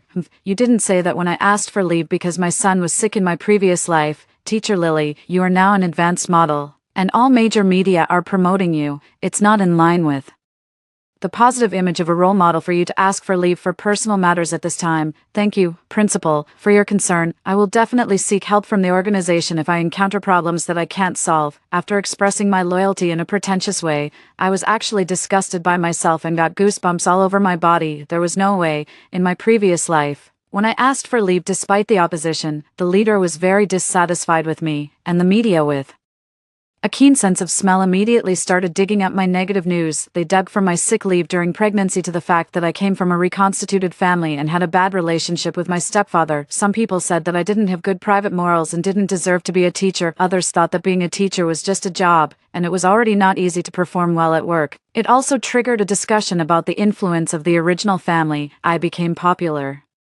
on the internet in a negative way. As a result, when the zombie outbreak occurred, they actually said that I was a virus carrier and couldn't enter the safety base where the students were. My son and I had to wander on the streets where the zombies were gradually running amok. Now that I have the opportunity to start over, I naturally have to remove these hidden dangers one by one. 3. The loan won't arrive until Monday, so we decided to start taking action first. I called my grandpa and grandma and asked them to find the construction team with the best local reputation and contact me directly via Instagram. At the same time, we started stockpiling medicines and, by the way, creating momentum for my long-term leave of absence. In my previous life, I just took a 2-week rest and then went back to work with They hypocritically asked why I didn't take a few more days off when my child was sick. I was too stupid to ask for leave on the grounds of the recurrence of my old injury, and now I have to make good use of this legitimate excuse. Wesley bought a wheelchair that could be controlled via Bluetooth, contacted his acquaintance in the hospital, and grandly sent me back to the hospital. I leaned back in the wheelchair, my lips white from biting, looking extremely painful. I was a heroic teacher whom the leader had specifically given instructions about and who had also been on TV. What else could the doctor do except conduct more precise examinations and provide more careful treatment? I don't know how Wesley communicated with his acquaintance. Soon, several groups of nurses brought various kinds of medicines. There were all kinds of antibiotics, external medicines, painkillers, bandages, gauze, alcohol, iodine, as well as protein powder, compound vitamins, calcium tablets, and so on. There was a whole bunch of them. Wesley even took out several vials of serum from his pocket. I really had to admire him. With the prescription, it was convenient now. We placed orders on Tmall according to the list. It wasn't much, just stocked up 100 times the normal dosage of each item. We also added some Baiyao, Yunnan Baiyao, plasters, and traditional Chinese patent medicines. In the excitement of buying, we also ordered a lot of dried Chinese herbal medicines like Plantago asiatica, Oldenlandia diffusa, Isatis indigotica root, Lobelia chinensis, and dandelion in the specialty store. When I was growing up at my grandmother's house, when I had a cold, headache, or boils due to excessive internal heat, my grandmother would always boil these things into water, either for drinking or for external use. They were easy to obtain and didn't cost any money. Even so, I didn't forget to build my personal image. No matter what I encounter, I will be strong. With pictures of various medicines attached, my moments immediately became very lively. Leo, the reporter who had interviewed me before, asked about my situation. I first openly said that the wound was still very painful, and then vaguely said that the hospital couldn't figure out what was wrong either, so I went around looking for famous doctors myself and buying all kinds of medicines. I was really worried if there were any other hidden diseases. Soon, I saw that he published an article, "Why Does a Hero Bleed and Weep?" The article was a bit superficial. It just rehashed the previous article that commended me, and then focused on stating that I still hadn't recovered from my injury and couldn't get effective treatment now. At the end of the article, he posed a question: why is it that a hero who saved 2 children from the edge of a knife gets no help when encountering difficulties? Has the praise for heroes in this society really become so superficial? The pictures were quite good. There were pictures of my injury at that time, my honorary certificates of commendation, and finally, that large pile of various medicines. As soon as the article was published, the click-through rate was actually quite high. The first to respond was the Education Bureau of Kuan City. The deputy director in charge of personnel led several people carrying cameras and brought a large bouquet of flowers in an envelope. There was 10,000 yuan in the envelope, but that wasn't the point. The point was that he asked me to go to the military hospital in the city to see my injury, saying that he had already coordinated with the hospital and all the expenses would be fully reimbursed. I was really happy about this. In my previous life, my child's illness came on so suddenly that I didn't have a chance to take him to find a better doctor. This time, the leader personally gave me the key to a better treatment, and my child will definitely be fine. Under the flashlights, the leader held my hand and said kindly and sincerely, "Teacher Lily, you are our hero and a practitioner of excellent teacher ethics. You must relax and take good care of your body. The organization will always be your strongest backing." I was so moved that I almost choked up. Thank you for the leader's support and concern. I will strive to return to my teaching position next semester. The leader's face froze for a moment, but he made a full promise. I felt so satisfied inside. It really is true that the one who strikes first gains the upper hand. You know, Leo was the one who exposed my sick leave during pregnancy in my previous life. He only said that I took leave as soon as I got pregnant, without considering the critical moment when the students were in the final review period at all. But he deliberately didn't mention the fact that I had had 2 miscarriages and was diagnosed with threatened abortion this time, and now he has become the driving force for me to obtain various benefits. It really makes me feel very good. In the evening, the matter of my persistent injury not healing made it to the 3rd place on the hot search. There were even people who wanted to donate money to me. What a joke. Revenge is okay, but fraud is out of the question. After I refused and thanked them one by one, the number of my Weibo followers actually increased to 370,000. Taking this opportunity, I published a long article. I talked about the current situation in recent years, the hardships of people's livelihood, and then my injury. Using all the rhetorical skills of a Chinese teacher, I pointed my suspicion at the possible infection of a new virus. At the same time, I hinted to everyone to stock up on supplies and pay attention to protection, looking at the countless hugs and prayer hands emojis below the article. I smiled sadly and closed the page. There's no way, there's really not much I can do, for the foreman in my hometown knew very little about the materials outside and couldn't explain clearly on Instagram, so I asked him to help me expand the air raid shelter in the back mountain, trying to dig through the mountain as much as possible, but the exit should be hidden. That small mountain was my grandpa's own vegetable field, and the air raid shelter was a remnant of the war in the past. I had gone in and played around there a lot when I was a child. It was more than 20 square meters, and it was no problem to accommodate a family of 5, but if we were to prepare for a long-term war, the space must be expanded, and it also needed to be divided into different areas. The foreman was a bit hesitant, saying that the project was too large and he was afraid of a landslide. I directly transferred 60,000 yuan via Instagram as a deposit. He immediately discussed with me what diameter of steel pipes to use for support. The time was too tight, and it was definitely too late to pour concrete pillars for support, so I asked him to purchase steel pipes and, by the way, dig a well inside. The well in my grandpa's backyard was the groundwater from the back mountain. As long as it was dug deep enough, there would definitely be no problem in having access to well water in the air raid shelter. The problem was that my grandpa soon sent a video call, asking me why I was digging the mountain and how much money I was wasting. I quickly deceived him, saying that I was collaborating with others to grow a kind of high-end edible mushroom, which had to be done in an environment without sunlight and with sufficient water sources. By the way, you must tell Grandma to never reveal this to the outside, otherwise, if everyone knows about this good opportunity to make money, we won't be able to earn any money. Grandpa immediately shut his mouth tightly to show his determination to keep the secret. He also said that he would take care of the project and ensure that no one would know. By the way, don't we have a cellar under the utility room? Do you think you can grow that mushroom there? My eyes lit up, and I quickly praised the old man's wisdom. After receiving my instruction to appropriately expand the cellar, the old man, like a child who had been praised, hung up the phone full of enthusiasm. Wesley came back from outside carrying a large backpack, his back straight, and a hint of excitement in his expression. What good things did you get? Let me have a look. In this life, I decided to be a good admirer to make him feel more present in the family. As soon as I unzipped the backpack, I was so shocked that I took 2 steps back, my legs went weak, and I plopped down on the ground. The backpack was full of knives. There were long and slender ones, wide and thick ones, and those with triangular tips. There were also some daggers the size of fruit knives mixed in. And that was the only type of knife I could name. When I emptied the bag onto the ground, more than a dozen pairs of scissors slid out. The small ones were like the kind Grandma used to cut embroidery threads, and the large ones were a bit like the ones used for pruning branches in an orchard, looking very professional. These days, it's too difficult to get a gun, and it's also very eye-catching. It's better to prepare some cold weapons. You can pick a suitable one. I picked up a small dagger and posed like in the TV. He smiled silently, wrapped his arms around me from behind, and twirled the dagger in my wrist. I wanted to flirt with this mysterious man, but the cold glint of the knives on the ground was really terrifying. Forget it. There will be plenty of time in the future. I'll slowly uncover your true self. He put away the knives and then started making a list of supplies. When I took a look, it was pretty much the same as what I had in mind. It included several major categories such as food, medicine, warm clothing items, power supply equipment, and fuel. Do we need to purchase these in Kuan City? Isn't it too troublesome to transport them back to our hometown? For the power supply equipment and fuel, we'll buy some here first, and then buy the rest when we go back to our hometown. This can avoid attracting the attention of those with ulterior motives.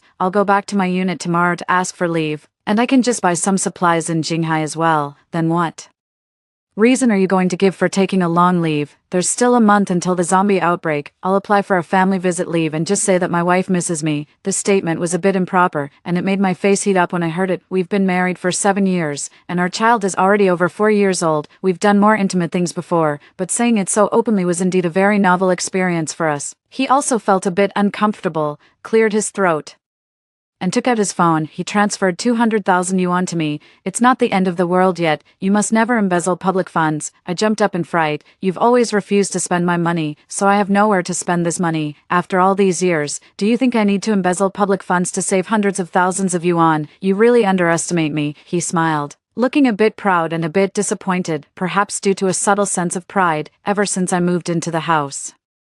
He bought with full payment. I had always insisted on paying for all the living expenses. My biological mother remarried, and my stepfather was unreliable. It seemed that only in this way could I stand up straight. Since I intended to tie myself to this man like a battleship that could withstand storms, I naturally wouldn't foolishly push him away anymore. I decisively kissed him on the face and said, "Thank you, honey." He was taken aback for a moment, and a suspicious blush appeared on his face.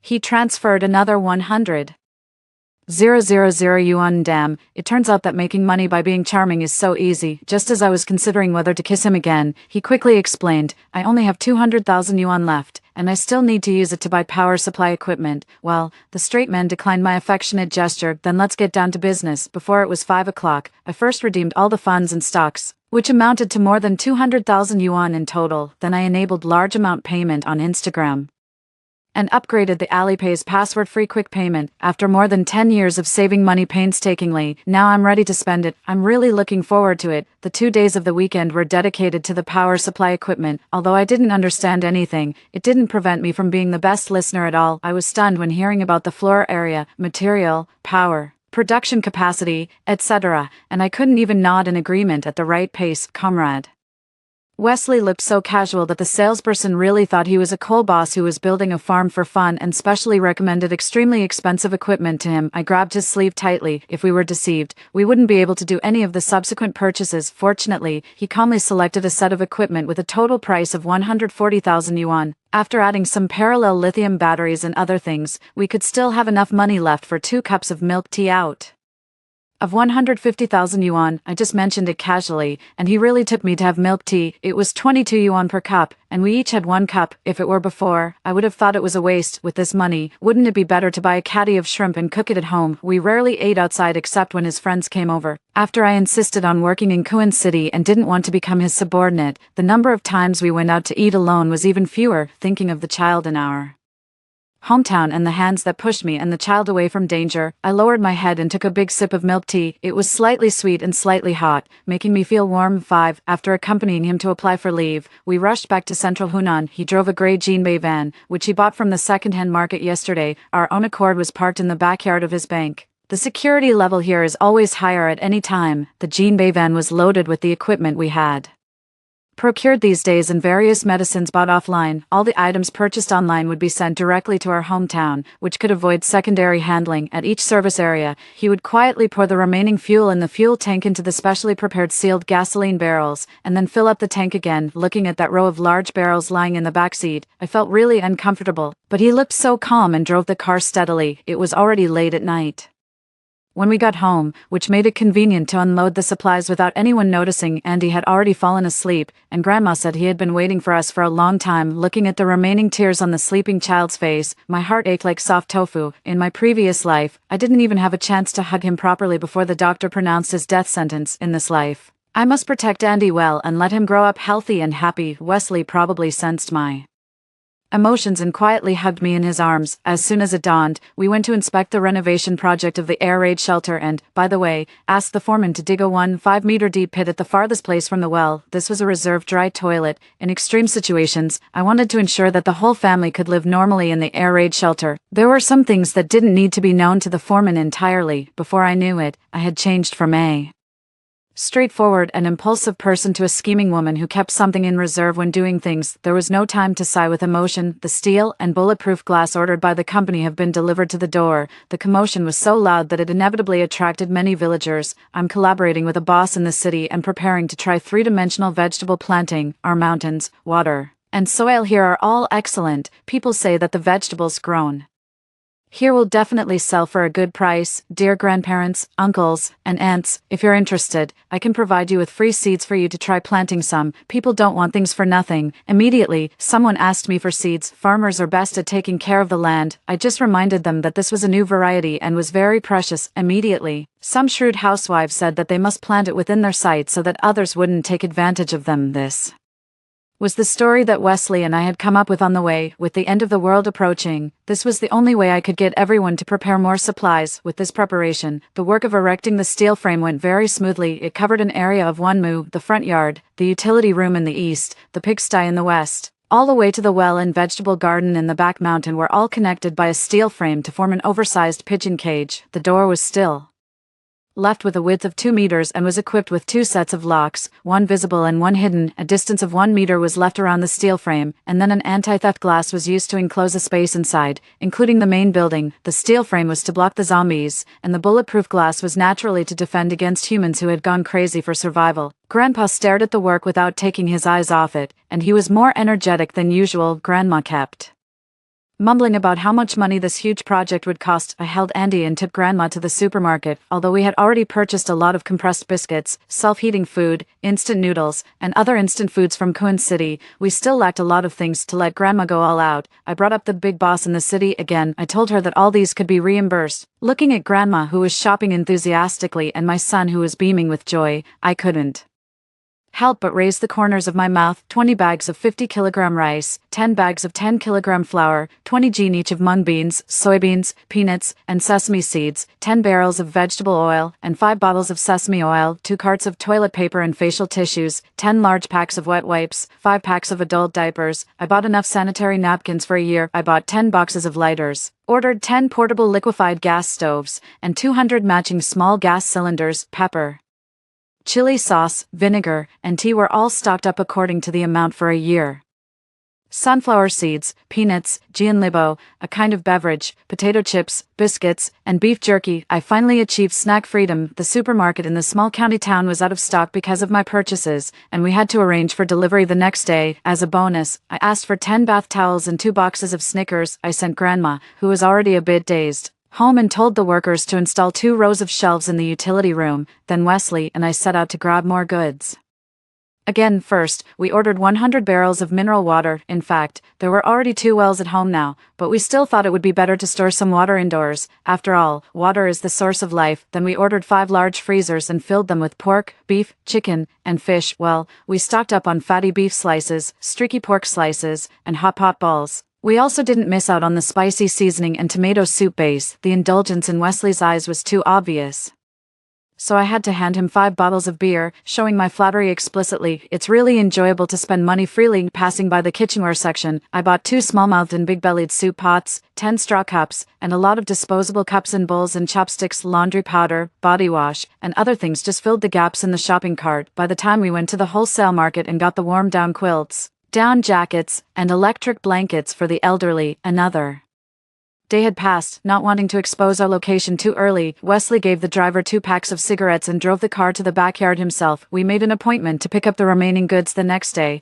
The driver tossed the keys and drove away in our Jean Bay van. Not wanting to disturb the elderly, we took out the small cart and started moving the supplies bit by bit like ants. The weather in October was already quite cool, and the moonlight shone coldly. When we were tired from moving, we would sit down and take a break. We looked at each other and smiled. Silence was more powerful than words. 6. All the supplies were divided into 3 parts, 1 part for the main house, 1 part for the utility room, and 1 part for the air raid shelter. After Wesley's arrangement, all the perishable food was put into the freezer, in the vegetable gardens in front of and behind the house. We planted all kinds of vegetables that were easy to take care of wherever there was space. On this day, I pestered Grandma to take me to the farmer who raised livestock and bought back 40 little chicks and 10 bags of dried corn kernels. His family slaughtered pigs and sold meat every day, so I bought half a rack of pork ribs. The pork raised at home really smelled good. I simply stewed it, adding 2 radishes and a piece of ginger. Then I heated some oil and poured out a bowl of garlic-flavored chili dipping sauce. The whole family, old and young, ate until their cheeks were flushed and they were fully satisfied. After the meal, I turned on the TV for Andy, and the adults sat at the table and started chatting. Grandpa and Grandma, I heard that Country X has developed a more powerful virus and plans to drop it onto our territory by plane. People who are infected with this virus will be like zombies and bite anyone they see. That's why we came back specifically, wanting to accompany you through this difficult time. Why doesn't our government send troops to fight them? Grandma was impatient and shouted loudly, "What do you know? During the years when the Japanese caused trouble, they used a lot of strange and evil things to harm us." Wesley nodded seriously. Grandpa is right. The Unit 731 back then was just the tip of the iceberg. In fact, they had many more insidious tricks. Grandpa took a puff of his dry tobacco and exhaled with a bit of pride. Then we should raise more chickens and ducks and plant more vegetables. We must never buy food from the outside. What if the people from country X poison the food? Grandma's thinking was always simple and straightforward. We still have sweet potatoes and potatoes piled up in the cellar. In that situation, taro can also sustain people's lives. Look, this is the advantage of coming back to our hometown. If it weren't for the tragic scenes I saw in my previous life, I would have thought that I was just playing a manor construction game. Grandpa started looking around for unused seeds. Just on the third day, some villagers leaned against our pigeon cage and chatted while holding their rice bowls. Mandy, has your husband's superior said when they plan to deal with Country X, the son of someone in our village really wants to join the army? I mentally rolled my eyes. Needless to say, Grandpa must have attributed all the sources of information to his leader in order to create the perfect son-in-law image of Wesley. Ever since Wesley didn't mind that I didn't have a dowry and was willing to leave Andy in our hometown to be taken care of, Grandpa and Grandma had been extremely satisfied with him. They couldn't wait to praise him to everyone and exaggerate this grandson-in-law into an extremely rare and good boy. Grandpa, their leaders don't dare to disclose such detailed information. This is a major national affair. I put on a serious expression and used all the skills of persuasion I had learned on the podium. However, I think it's better to be prepared. We should stock up on more rice, flour, cooking oil, and common medicines at home, in case the country takes action. We can't hold the government back, right? There was a chorus of agreement from the crowd. They said that the grains in the fields had already been harvested, and they would plant cabbages and scallions along the edge of the yard tomorrow. Inspired by them, Grandma asked me to buy 200 gin each of green beans, pickled mustard tubers, and eggplants, all of which were dried and put into earthenware jars. Even the 2 jars that couldn't bear the weight of the years and had cracks were filled with soil and planted with scallions and coriander. When I bought power banks and drones, I also bought several boxes of picture books and some copybooks for Andy. Looking at the child's excited smiling face, I suddenly realized that the time when the child got sick in the previous life was approaching.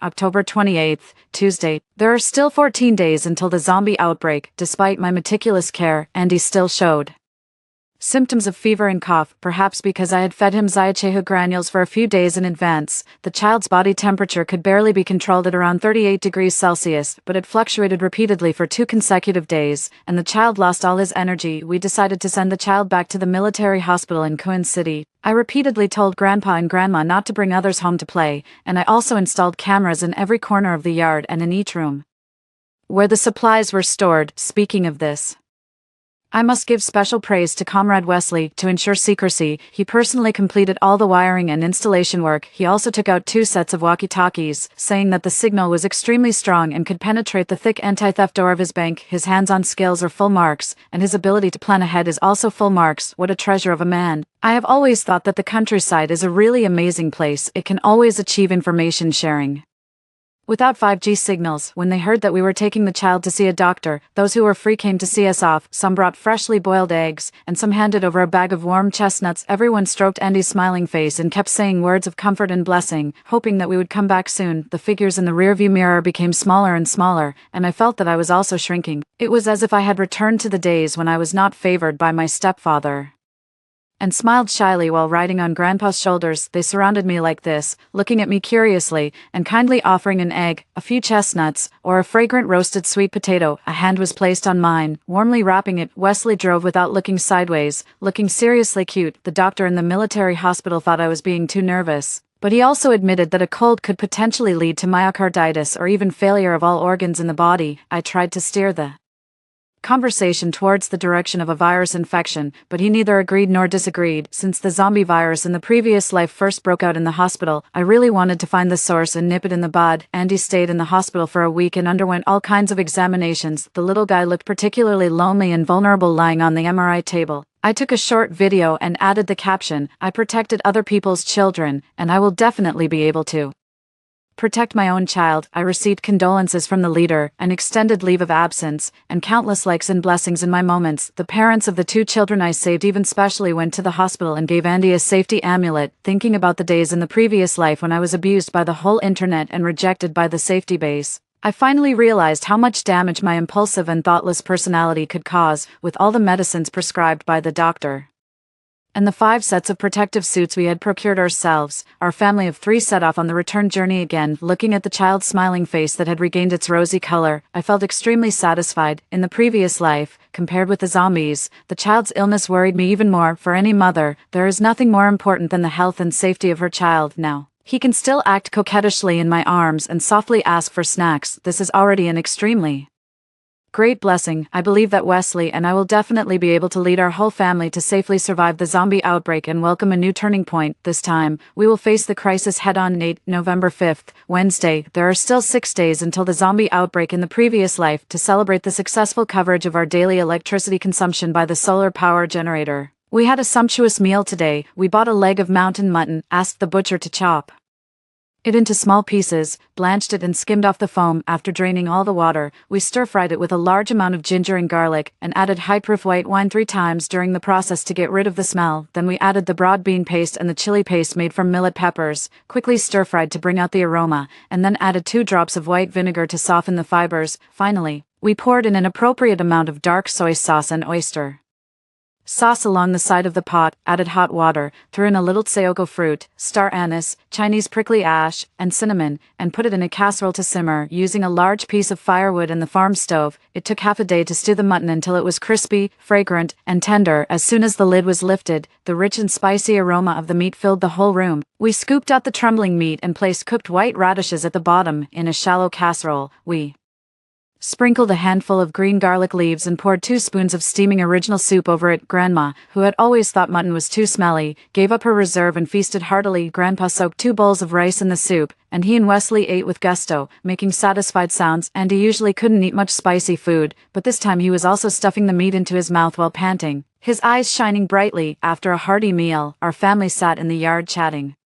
The stars, half bright and half dim, seemed to be smiling playfully. The croaking of frogs was no longer as loud as thunder, making the rural night even more peaceful. However, a message popped up on my phone. There was an incident of a patient suffering from nerve disorder due to drug allergy in a Class 3 grade A hospital in Seoul. My heart sank. The other shoe had finally dropped, although the time was earlier than expected. Fortunately, our preparation work was basically in place. Upon learning the news, Grandma put 2 chicken coops in a corner of the vegetable garden in the back mountain early in the morning. I thought it was too close to the second floor and would smell too strong, but she said I was young and didn't understand. These crops and livestock must be kept under our eyes, otherwise, what else would we do? Wesley, along with Grandpa, added a hidden door at the exit of the air raid shelter. Once the door was locked, even if others knew about the entrance behind the mountain, they wouldn't be able to get in. Everything was ready, and we were just waiting for the end of the world. The news spread even faster than the zombies. On the 3rd day, the whole village knew that Country X had dropped a virus, which was highly contagious. Everyone started hoarding goods like crazy, and the supermarkets in the county and the town were all sold out. The owner of the grocery store at the entrance of the village became a popular figure, and many people wanted to arrange a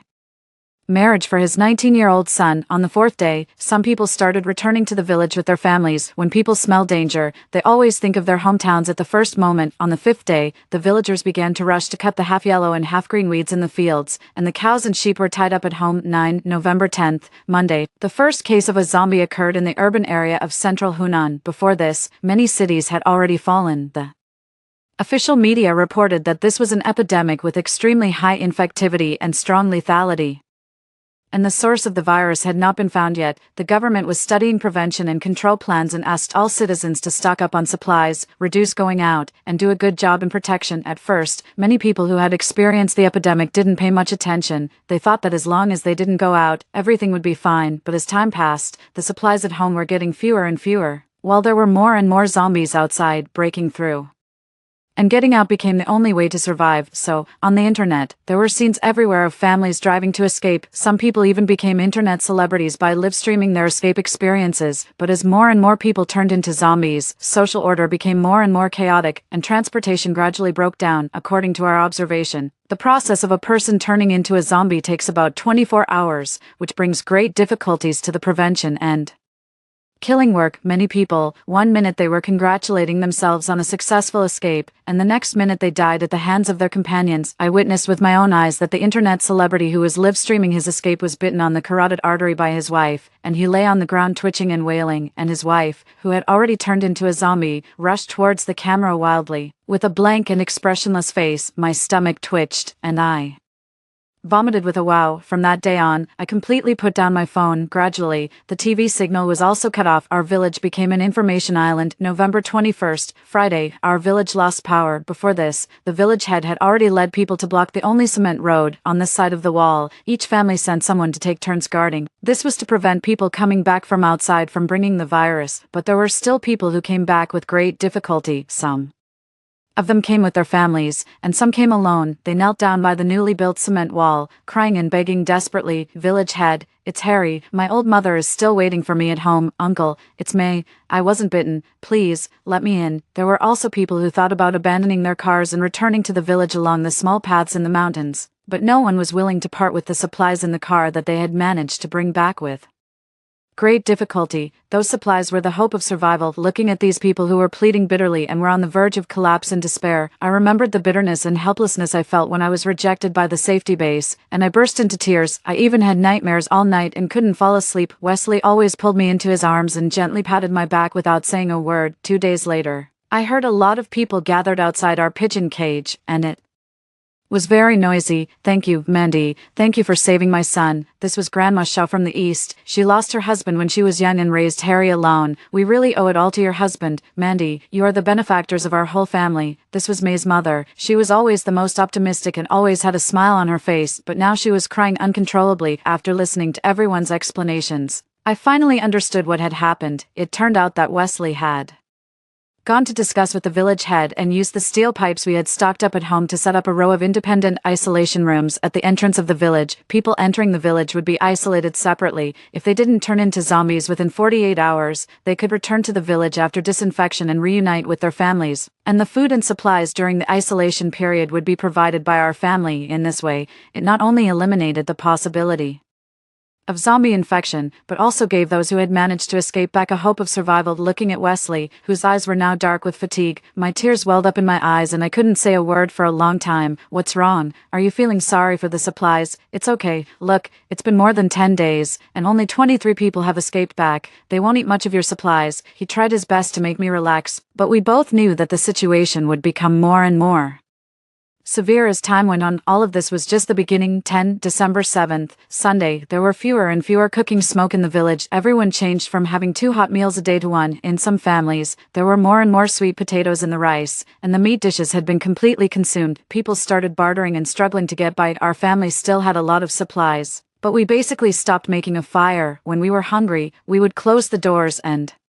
windows tightly and heat up 2 servings of self-heating rice in the back bedroom. Grandpa and Grandma basically didn't touch the food in the self-heating hot pot. When I picked some for them, they would pick it back for the child. Many people have come to our house to borrow food these days. In a time of disaster, it doesn't make sense not to lend any at all. Grandpa slowly exhaled a smoke ring, his expression solemn. But once this opening is made, it won't be easy to close it later. Wesley frowned, looking worried. Let's lend out some of the sweet potatoes and potatoes in the cellar. In difficult times, we all survived by sharing food with each other. If anyone is too greedy, the saliva of the whole village can drown him. Once Grandma made a decision, it was basically set in stone in our family. The supplies in our cellar were disappearing at a visible rate. I would go and squat in the yard every day and ask Andy to count how many new leaves had grown in the vegetable beds to create the illusion that our family didn't have much remaining food either. We had already eaten all the green vegetables in the yard. As time passed, many people set their daily ration as a handful of dried soybeans, and occasionally they would cook a sweet potato porridge. There were still a lot of pickled vegetables, but that stuff was too filling when eaten with rice, too salty when eaten alone, and it made people feel even hungrier. The line of people waiting outside our door to borrow food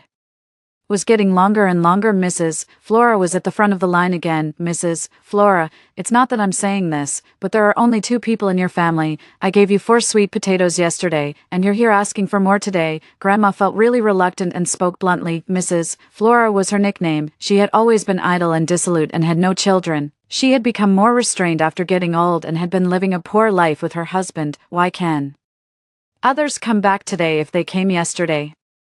We're all fellow villagers. You can't be biased. There are 6 people in that family, and they only received 4 sweet potatoes yesterday. What do they have to cook today? Our Andy can only have a bowl of sweet potato porridge once a day. You guys shouldn't go too far. Grandma's words were pointed. Okay, what the old lady said is right. We can't just rely on their family. In these days, which family can have extra food? The village head glared at the disgruntled Mrs. Flora and immediately made a decision to divide the villagers into two groups and take turns going up the mountain to chop firewood and dig wild vegetables. He asked Wesley and himself to lead the groups into the mountain respectively, but Wesley refused on the grounds that he had no experience in farming. Finally, it was decided through discussion that the foreman Alex, who had renovated our air raid shelter, would lead the group. Alex was a distant relative of the village head. He had come to seek refuge with the village head many years ago, learned the skill of doing bricklaying work from others, married a woman from the village, and had 3 sons. Fortunately, the countryside is vast with a sparse population, and there are currently no signs of zombies. Digging up some wild yams and peeling a pile of kudzu roots, adding a lot of water and boiling them can provide enough food for a day, with fewer people coming to borrow food. We closed the doors and windows tightly and lived our own lives. Once the weather turned cold, Grandpa's legs couldn't exert much strength. I quickly found calcium tablets and protein powder and asked him to take them on time. Grandma was still in good health, so I pulled her to dance square dance at home, which made Andy laugh heartily. In addition to drawing the curtains, we also blocked our bedroom tightly with a quilt. In the evening, we would gather here, open a can of luncheon meat, roasted on a small stove, and share it solemnly when we really craved meat.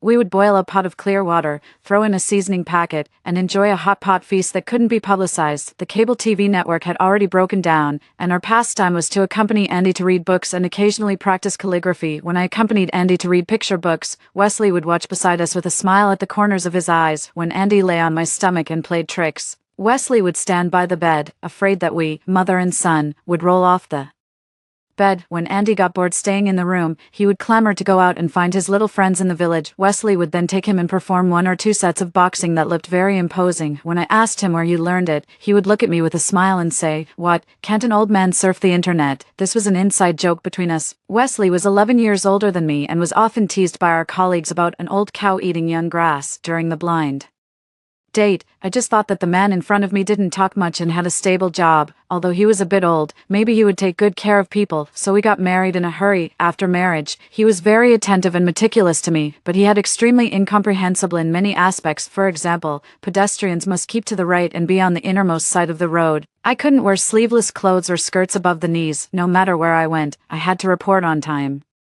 and come home on time. This made me very frustrated. Although I didn't have a biological father since I was a child, I really didn't want to find a father for myself, so I called him an old fool and a remnant of the Qing dynasty. He didn't argue, but he never relaxed his requirements. When he was transferred to work in Jinghai, I was overjoyed. The house he bought with full payment became my own Huagua Mountain, a place of freedom. If it weren't for his final push in my previous life, I would never have understood my position in this man's heart. Seeing his raised eyebrows and eyes, I gave him a quick peck. When a wife has no bottom line, let's see how much integrity you, an old fool, can still have. 11 December 20th, Saturday. A heavy snow fell swirlingly, dyeing the village, fields, and mountains a pure white. Most of the people in the village were elderly and simply couldn't withstand the severe cold. I heard that in the family living on the mountain, 2 elderly people had already passed away. There was no funeral, no wailing. The family members just silently dug a shallow pit, and with a sheet, they sent the elderly off. Grief is a luxury emotion that people in the apocalypse simply don't deserve to have. Surviving has become the biggest problem. The sudden drop in temperature alleviated the spread of the virus, but it also made the source of food unthinkable. Everything is a double-edged sword, and we are all caught in the middle. There was a long line outside our pigeon cage again. The people in line looked numb, and they didn't even have the strength to say thank you. No one knew what tomorrow would be like. No one knew if there would even be a tomorrow. This time, even the village head joined the queue to borrow food. Although our family had a large reserve, no one had the ability to feed 173 mouths. Wesley discussed with Grandpa and Grandma, moved all the supplies in the utility room to the yard, and counted them out for everyone to see one by one. If distributed at 100 grams of food per person per day, it could probably last for another 10 days. The heavy snow continued to fall for 4 days. The snow even froze into ice cubes before it could reach the ground. The village head asked us to divide the remaining supplies into 125 portions. 48 villagers had already died in this severe cold. There was thick ice and snow in the yard and on the path. People crawled in the icy and snowy world, driven by the little motivation to survive. Grandpa and Grandma refused to eat meat anymore, no matter what. Even for soybeans, they would only drink them after making them into soy milk. I knew they were feeling bad, but we all knew that even if we contributed all our supplies, we couldn't save the whole village. After tossing and turning for half the night, Wesley told me that there was a power outage. He would regularly check all the surveillance cameras every night to ensure the safety of the supplies. We quickly used the backup power Supply. To save electricity, we invited Grandpa and Grandma to sleep in Andy's small bed. In this way, we only needed to use one heater for warmth. Grandpa and Grandma couldn't fall asleep at all. People who had lived through that era knew too well the destructive power of hunger and cold on life. The back mountain was completely white, just like our mood at the moment. The next day, we found that all the chickens raised in the back mountain had frozen to death. After much consideration, I still agreed to chop each of these chickens into 4 pieces and distribute 1 piece to each family. This time, only 71 portions of supplies were distributed. I also put 4 warm baby pads in each portion of supplies, but these warm baby pads couldn't warm people's hearts. All the living people in the village gathered in front of our house. Alex grabbed my grandma through the pigeon cage. He held an ordinary kitchen knife in his hand and put it on Grandma's neck. The steel became even colder in the cold, and Grandma's face turned pale and bluish, quickly losing its color. Village head, do you also agree with this? Wesley asked coldly. The village head remained silent and lowered his head in shame. We built isolation rooms for the whole village, provided food and supplies. Is this how you repay our kindness? Stop pretending. The air raid shelter is warm in winter and cool in summer. You've been living so comfortably. Alex sneered, his face gloomy. You've been fully prepared for a long time. I've seen it. How many carts of food did you bring home those days, Mrs. Flora said with jealousy and tried to stir up trouble. I think this virus was brought back by you. Otherwise, why did the child get sick at that time? As soon as these words were spoken, the crowd immediately became restless. Their unease, jealousy, and panic finally found a high-sounding outlet. Hand over the food. We want to eat meat. If you don't be sensible, we'll stab your grandma to death. We're all going to die anyway. It's better to take someone with us. We won't lose out in the underworld. Everyone showed the tools in their hands. There were sickles, hoes, and axes. The tools that were usually used for labor now silently shone with a cold light in their hands. We don't want to hurt anyone. Please take out the supplies and distribute them to everyone. The village head opened his eyes and then closed them again. You old guys who do evil things, ungrateful people. Grandpa was so angry that he shouted louder than he ever had in his life. I stepped forward to argue, but Wesley pulled me aside. What if the food distributed this time is all gone? What will you do then? This time it's a robbery. Will you kill people next time? The village head's face turned green and white, and finally he chose to lower his head and keep silent. Grandma didn't say a word, but stared angrily at the crowd. She really couldn't figure out how these fellow villagers who had worked in the fields and harvested together could become like this. What are you looking at? If you don't take out the food, I'll stab you to death right away. Wesley handed out the supplies one by one with a dark face. Some people took the supplies with their heads held high. Some people took the supplies and mumbled a word of thanks. Finally, only Alex was left. Wesley walked over with the things, handed the bag to him with his right hand, and with his left hand, he quickly flicked out a small knife, which hit Alex's wrist precisely. Alex winced in pain, and the kitchen knife fell straight down, making a white mark in the snow. Wesley immediately handed Grandma, whose body was already frozen stiff, to me. With your behavior, you still want to incite the whole village to cause trouble. That's right. I've paid you a total of 140,000 yuan in wages. I'm sure you've hoarded no less food than we have, right? Adding fuel to the fire. I'm a professional at it. Look at your ruddy face. You must have stolen a lot of food. If you were really as hungry as everyone else, I would naturally be willing to take out the food to save people's lives. Anyway, we've already lost our property, so we might as well do a favor. If we can shift the blame to someone else, that would be even more perfect. 12. Things turned out as we had guessed. The drone we sent out clearly captured the scene of people looting food from Alex's house. This time, the village head rushed to the front. Alex, with a bandage wrapped around his arm, knelt in the icy and snowy world, crying and begging everyone to leave him some food to survive, but no one paid any attention to him. After a long time, the village head came back and handed him 2 sweet potatoes. He took the sweet potatoes and went back to his house without saying a word. Wesley said that from now on, we had to patrol the warehouse 24 hours a day. I finally understood that what was more terrifying than zombies was the human heart. Sure enough, Alex took action. He and Harry sneaked into the camera's view at the exit of the air raid shelter. They had sacks wrapped around their backs, and they held machetes and shotguns in their hands. With a sinister look in their eyes, the exit of the air raid shelter was designed in a long-abandoned, dilapidated house behind the mountain. They walked into the cave with ease. Grandpa couldn't hold back and wanted to rush in with the long knife given by Wesley, but Wesley stopped him. Let them go. The lock there is set according to the bank security system. Without the password, they can only enter and not exit. Just watch how I catch them like turtles in a jar. Seeing that they had already entered the cave, Wesley and Grandpa split up. He tiptoed forward, opened the lock of the hidden door, and slipped into the space that I had prepared as a dry toilet to isolate the smell. We had installed a door there. At this moment, the door was slightly ajar, and the smell of self-heating rice wafted out. Alex and Harry rushed in ecstatically like dogs that had smelled meat. Grandpa then followed behind and quietly bolted the door from The outside, Wesley said that the two of them fought over that box of rice, and they fought hard, neither giving in to the other. That's right. Nowadays, this self-heating rice is very precious. It's already good enough to use one box to lure them into the trap. While they were fighting, I don't know who pushed the other, and the two of them both fell into a pit more than 1 meter deep. They were also unlucky. There were some idle holes in the pit, and it was a close call that they didn't split.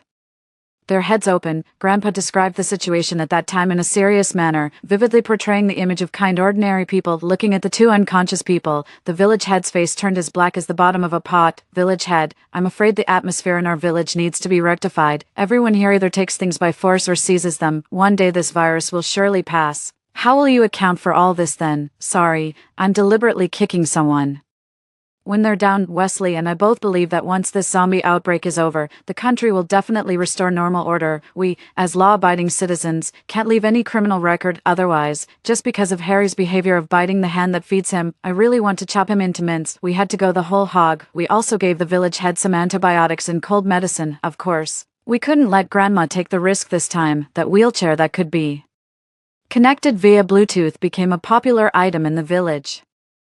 After all, there were medicines on it that could save people's lives. Those who betray me will be killed, but those who are just trying to survive can't be completely eliminated, because this is the hometown of my grandpa and grandma and the village where I grew up. Wesley watched me arrange everything without taking his eyes off me, and there was undisguised admiration in his eyes. I met his gaze and raised my chin proudly. No one should think they can take advantage of me. My kindness comes with a sharp edge tempered like steel. 13 December 25th. Thursday, the weather cleared up, and the snow began to melt. I don't know if it was because the snow melt made it too cold or if there were too many viruses raging in the air. The number of people in the village decreased to only 57. The village head couldn't sit still anymore. He decided to look for rescue. In the past few days, he could gradually hear news from the outside world on his radio. The government had already dispatched special forces to specifically eliminate zombies. Each city was gradually setting up safety bases. He didn't want to wait for death. We didn't want to leave because, based on my previous life's experience, the countryside was the safest place, at least for now. No one in our village had died at the hands of zombies. This was already incredibly lucky, but many people were on the verge of collapse,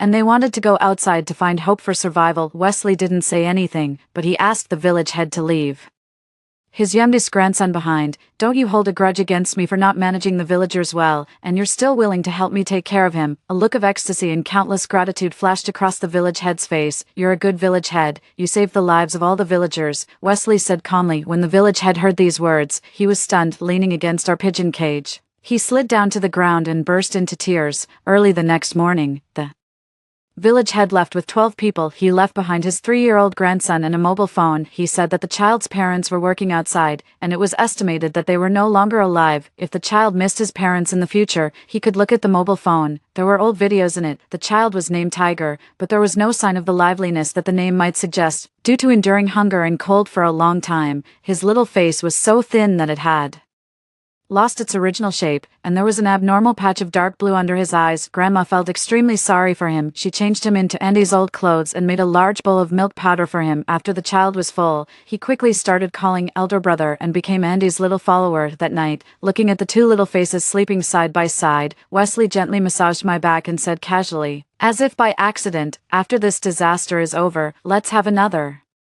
child for Andy, a little brother or sister. I gave him a coquettish glance and lowered my head to think of something to say. The atmosphere was so wonderful that it was especially suitable for getting some heartfelt words out or uncovering each other's little secrets. Then I was stunned. I suddenly realized that the large box of sanitary napkins I had stocked up on hadn't even been opened yet. Damn it. I planned everything so carefully, and I even bought several kinds of covers for my diary, but I forgot to buy a pregnancy test strip. However, during this period, the psychological pressure was too great, so it's probably normal that my period was delayed. Wesley didn't know the turmoil in my heart and asked me to stew some beef for Andy tomorrow. I knew that he also craved stewed beef. Every time I wondered why he fell for me, I attributed most of the credit to my cooking skills. Take top quality beef short ribs, chop them into even small pieces, put a few slices of ginger in cold water, add a little vinegar, and blanch the washed ribs, then wash and drain them again. Heat the pot and pour in oil, add a large amount of ginger slices and stir-fry until fragrant. Put in the ribs and stir-fry with cooking wine. When the edges of the meat turn slightly yellow, add bean paste and stir-fry until red oil appears. Then pour in an appropriate amount of dark soy sauce, light soy sauce, and oyster sauce for seasoning. After stirring evenly, add water to cover the beef. Put in a few frozen tomatoes and stew together, and the beef will be soft, glutinous, fragrant, and melt in the mouth. When the beef is cooked through, add peeled and cubed potatoes and stew together for 10 minutes. Add a small spoonful of sugar to enhance the freshness. Although there are no fresh mint leaves, it's still enough to make people drool. In order to avoid being noticed, I moved the place for cooking hot food to the air raid shelter, but the ventilation in there wasn't very good, and after this meal, the whole cave was filled with the smell of beef. Tiger and Andy ran back and forth at the entrance of the cave, wishing they could just hug the pot and take a bite. The beef soup dispelled the chill that had been lingering in our hearts. Grandpa and Grandma had long lost smiles on their faces. 14 January 1st, New Year's Day, the new year began, and we take heart, wanting to let the children feel the festive atmosphere. Since we couldn't go out, we could only think of ways to have fun indoors. First, we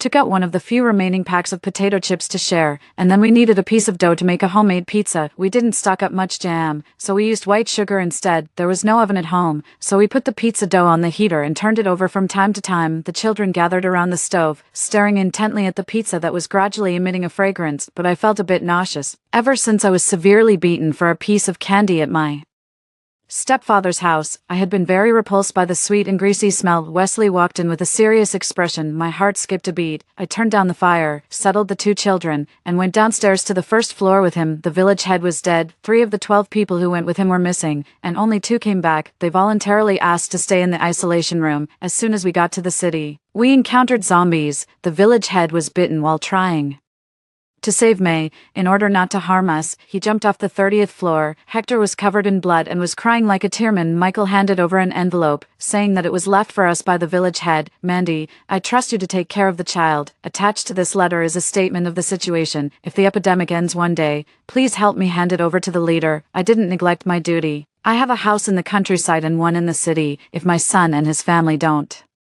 come back, you can dispose of them. Last words. At this moment, I felt that my heart was colder than the weather. I was shaking like a sifter. Hector and Michael eventually didn't escape the disaster. They turned into zombies. They kept crashing into the steel cage, seemingly without feeling any pain. Blackish blue blood flowed from their bodies and heads. In stark contrast to their crazy actions, their faces showed a strange calmness. There was no sound or ripple. This huge contrast shown on the same person was suffocating. I thought that the village head chose to jump off the building just because he didn't want to become like this. Wesley was silent for a long time. Amid the crying and howling of the villagers, he wiped his long knife and ended the suffering of these 2 people. When we came back from the entrance of the village, Grandma fell ill. Since she was hijacked by Alex that day, she hadn't been in a good state. I kept enlightening Grandma and doing psychological counseling for her, trying to make her cheer up.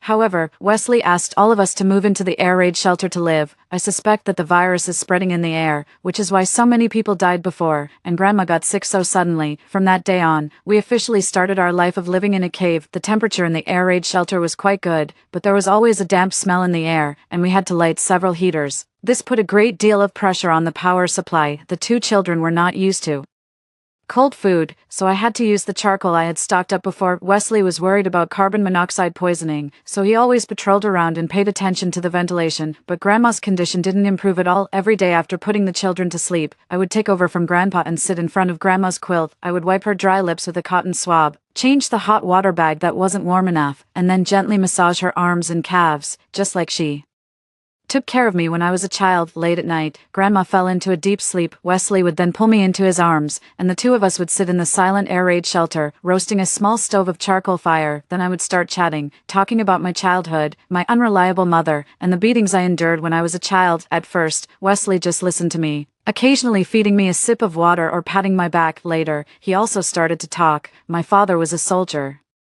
and sacrificed many years ago. My mother is an ordinary rural woman, and she raised me alone. She was very capable and tough, and she could cook very well. She could always make ordinary ingredients in the garden taste really delicious. But my mother didn't understand policies and didn't have much education. When the children in the village called me a fatherless wild child, she would just pick up a firewood stick and go to their houses aggressively to confront them. When she came back home, she would give me a good beating. So I hated my father very much when I was a child. Why did you have to go and protect others? Why did you have to be a hero? Where were you when your child and wife were being bullied? Wesley's voice became lower and lower as he fell into distant memories, until later, someone found us and brought us back to the city. They sent me to training and wanted to arrange for me to join the army, but I just didn't want to, although I secretly read the books my father left behind when I was a child, and I also secretly dreamed of putting on a military uniform and being a great hero. There was an obvious smile in his voice, as if he saw his naughty self when he was a child, but I wanted more: to marry a beloved girl, have a lovely baby, and live an ordinary life. Was this a belated confession? My heart was pounding like a little deer. And I felt as sweet as a young girl just experiencing love. In the previous life, you were angry that I stepped forward to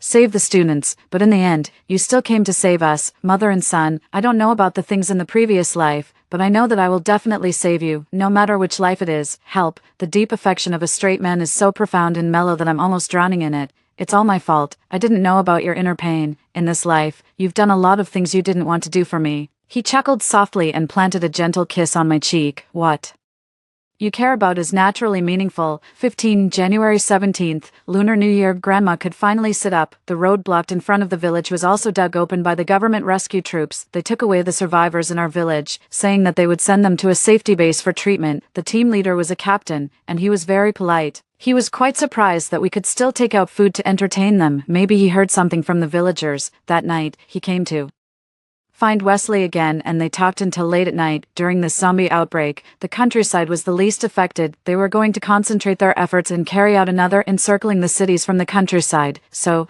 are you interested in giving full play to your excellent organizational ability during this disaster and fighting side by side with me? Wesley didn't say anything. You can think about it again. If you're willing, set off with us early tomorrow morning.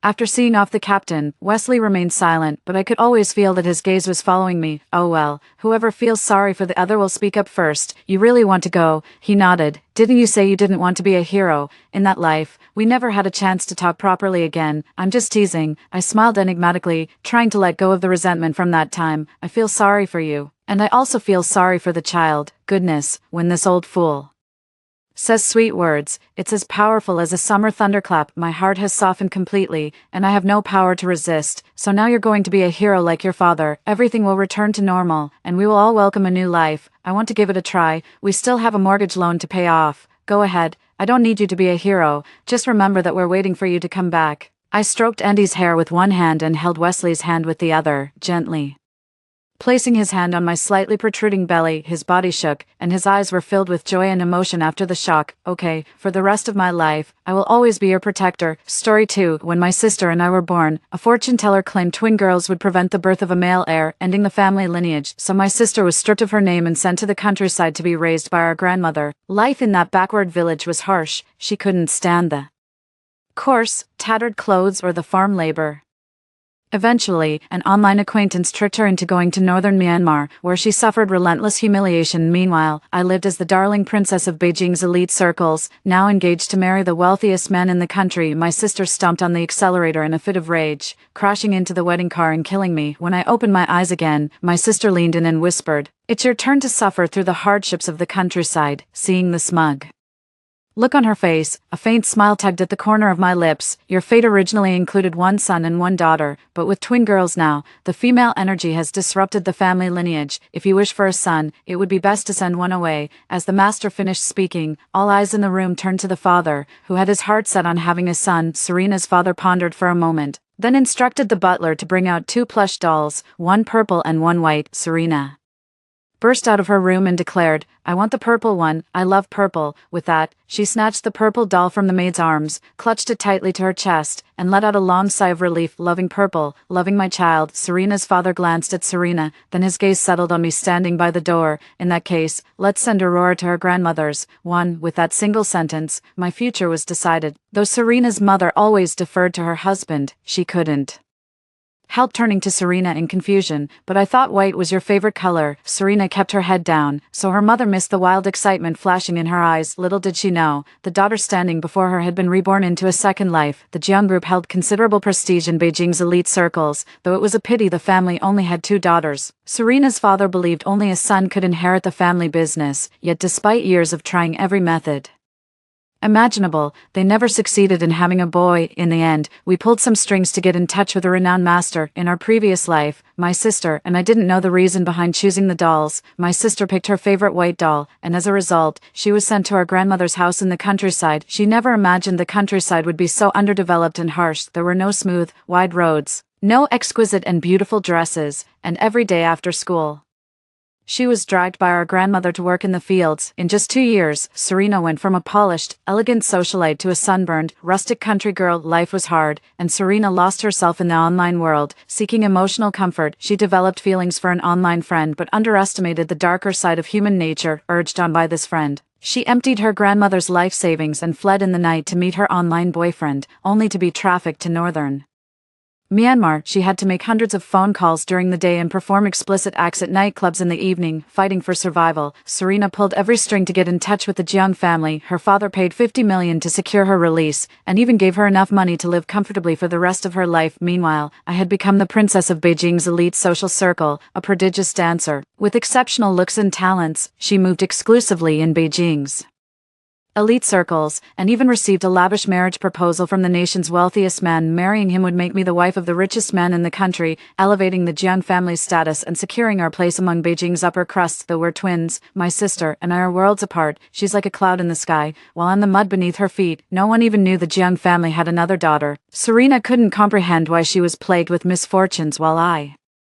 enjoyed wealth and smooth sailing, growing to utterly despise me, too. On my wedding day, she infiltrated the motorcade and slammed the accelerator, crashing straight into my bridal car. As I lost consciousness, I clearly saw the world-obliterating madness in Serena's eyes. Given a second chance at life, she naturally had no intention of being sent to the countryside again, so she snatched away the purple doll. Once everything was settled, Serena's mother, though she never particularly liked me, still bought me plenty of clothes and daily necessities. Her gaze held a rare tenderness I seldom saw. Even my usually quiet father showed more concern and said a few extra words to me. That night, Serena pushed open my door, watching me pack my things. She wiped the corner of her eye, but her eyes were full of unmistakable schadenfreude. Sis, life in the countryside can be tough. Make sure you take good care of yourself. Hearing this, Serena's father paused by the doorway and gently ruffled her hair. A proud smile touched his lips as he said, "Our Serena's such a sweetheart. You're going to make a wonderful big sister someday." Serena looked up with an angelic smile and promised, "Don't worry, Dad. If I ever have a little brother, I'll take really good care of him." Serena's father patted her head once more before meeting my gaze with a pained expression. He seemed to struggle for words before finally saying, "Make sure you have everything you need, and take care of yourself." I nodded with a smile and agreed. Serena followed her father out, glancing back at me with smug satisfaction in her eyes as she closed the door. She was convinced that in this lifetime, she would become the celebrated socialite princess of Beijing's elite circles and a prodigious dancer, destined to marry the wealthiest magnate and live in opulent luxury. She was certain that the harsh conditions of rural life would leave me utterly miserable, but she had no idea that in my past life, while I appeared glamorous on the surface, the reality behind the scenes was nothing short of hell. Your circumstances only set the floor for your life, but your abilities determine the ceiling. My grandmother lived in a remote village far from the Jiang family, but after receiving the call, she immediately boarded a train and traveled for 2 days and 2 nights straight to come get me. Seeing her 6-year-old granddaughter standing alone at the villa's entrance, my grandmother's weathered face was filled with heartache and compassion. After hesitating for a moment, Grandma started walking toward the villa. Just as she was about to ring the doorbell, I reached out and stopped her. "Grandma, it's getting late. We should hurry to catch the train." Grandma froze in surprise, clearly not expecting me to accept going back to the countryside with her so readily, but looking at my young face, her heart softened. "Life in the countryside is hard. How could a little girl like you handle it? Let me talk to your parents again, now that I'm here to help." "Grandma, you can take it easy." Seeing my beaming smile, Grandma paused with her hand hovering over the doorbell, then ruffled my hair and let out a quiet sigh. After just 2 days in the countryside, my fair skin had turned red and started peeling, and I'd gotten several shades darker. Grandma couldn't bear to see me like that, so she made me stay home to rest and even planned to go into town to buy me some skincare products. I picked up the bamboo basket and urged Grandma to head to the fields with me. "Grandma, from now on I'm just your granddaughter, not some delicate Beijing socialite." Grandma hesitated, then said with concern, "Farming is dirty and exhausting. You've lived in the city since childhood. How could you endure such hardship? But I have you here with me." "Grandma," I said with a smile, "I've never grown these plants before." "Grandma, you'll have to teach me everything." Grandma paused, then asked in disbelief, "You're actually willing to learn how to grow these crops?" "Absolutely, I'm really interested." Grandma burst out laughing. "Wonderful, as long as you're interested, I'll teach you everything I know." Although my grandmother farms in the countryside, she's no ordinary farmer. She's an agricultural scientist. Beyond studying high-yield, quality cultivation techniques, she's made significant contributions to crop genomics research and application, genetic trait improvement, and crop breeding. All summer long, she'd take me to the fields each morning to cultivate crops, patiently teach me about plant characteristics and research methods in the afternoons, then study her course materials every evening. But having grown up in the city with every comfort, I couldn't even distinguish the most basic crops. At first, I couldn't even tell barley and wheat apart, so Grandma took me through the fields every day, starting with the most basic and common crops. I could see Grandma was genuinely delighted, eager to pass on everything she'd learned in her lifetime, and I was truly fascinated too, so I committed every word she said to memory, etching the habits and characteristics of each plant into my mind. After a week, I could identify every single one of the nearly 100 crops in the field and describe their characteristics and growing habits in clear, comprehensive detail. Grandma wiped the dirt from her hands onto her clothes, then reached up to ruffle my hair. Her proud tone was tinged with unmistakable tenderness. "Oh, my dear, why are you pushing yourself so hard?" I laughed and hugged her tightly. "I love my life now. I'm truly happy." Grandma was about to say something more when several men in sharp suits knocked on the courtyard gate. After pouring water for the guests, I took a seat in the corner to listen in. The men placed several bags of rice on the table and produced an inspection report. As she read the report, Grandma's brow furrowed deeply. "This rice is severely contaminated with heavy metals, with cadmium levels alone reaching 1 gram per kilogram, 50 times the national safety limit." It suddenly struck me how that island nation's release of nuclear wastewater in my past life had contaminated crops along our coastal regions. People consumed contaminated produce with pollutant levels hundreds or thousands of times above national standards, leading to widespread illnesses and immense suffering. "Grandma, these people all come from major grain-producing provinces. If their crops are contaminated with heavy metals, does that mean this rice could end up on dinner tables across the country?" Grandma frowned and without a second thought declared, "I will develop rice that can withstand heavy metal contamination." Just as I had anticipated, these rice grains not only exceeded cadmium limits, but also contained dozens of other heavy metals, lead, mercury, arsenic, far above national standards. The situation was more serious than we'd imagined. Grandma moved into the experimental field, working around the clock.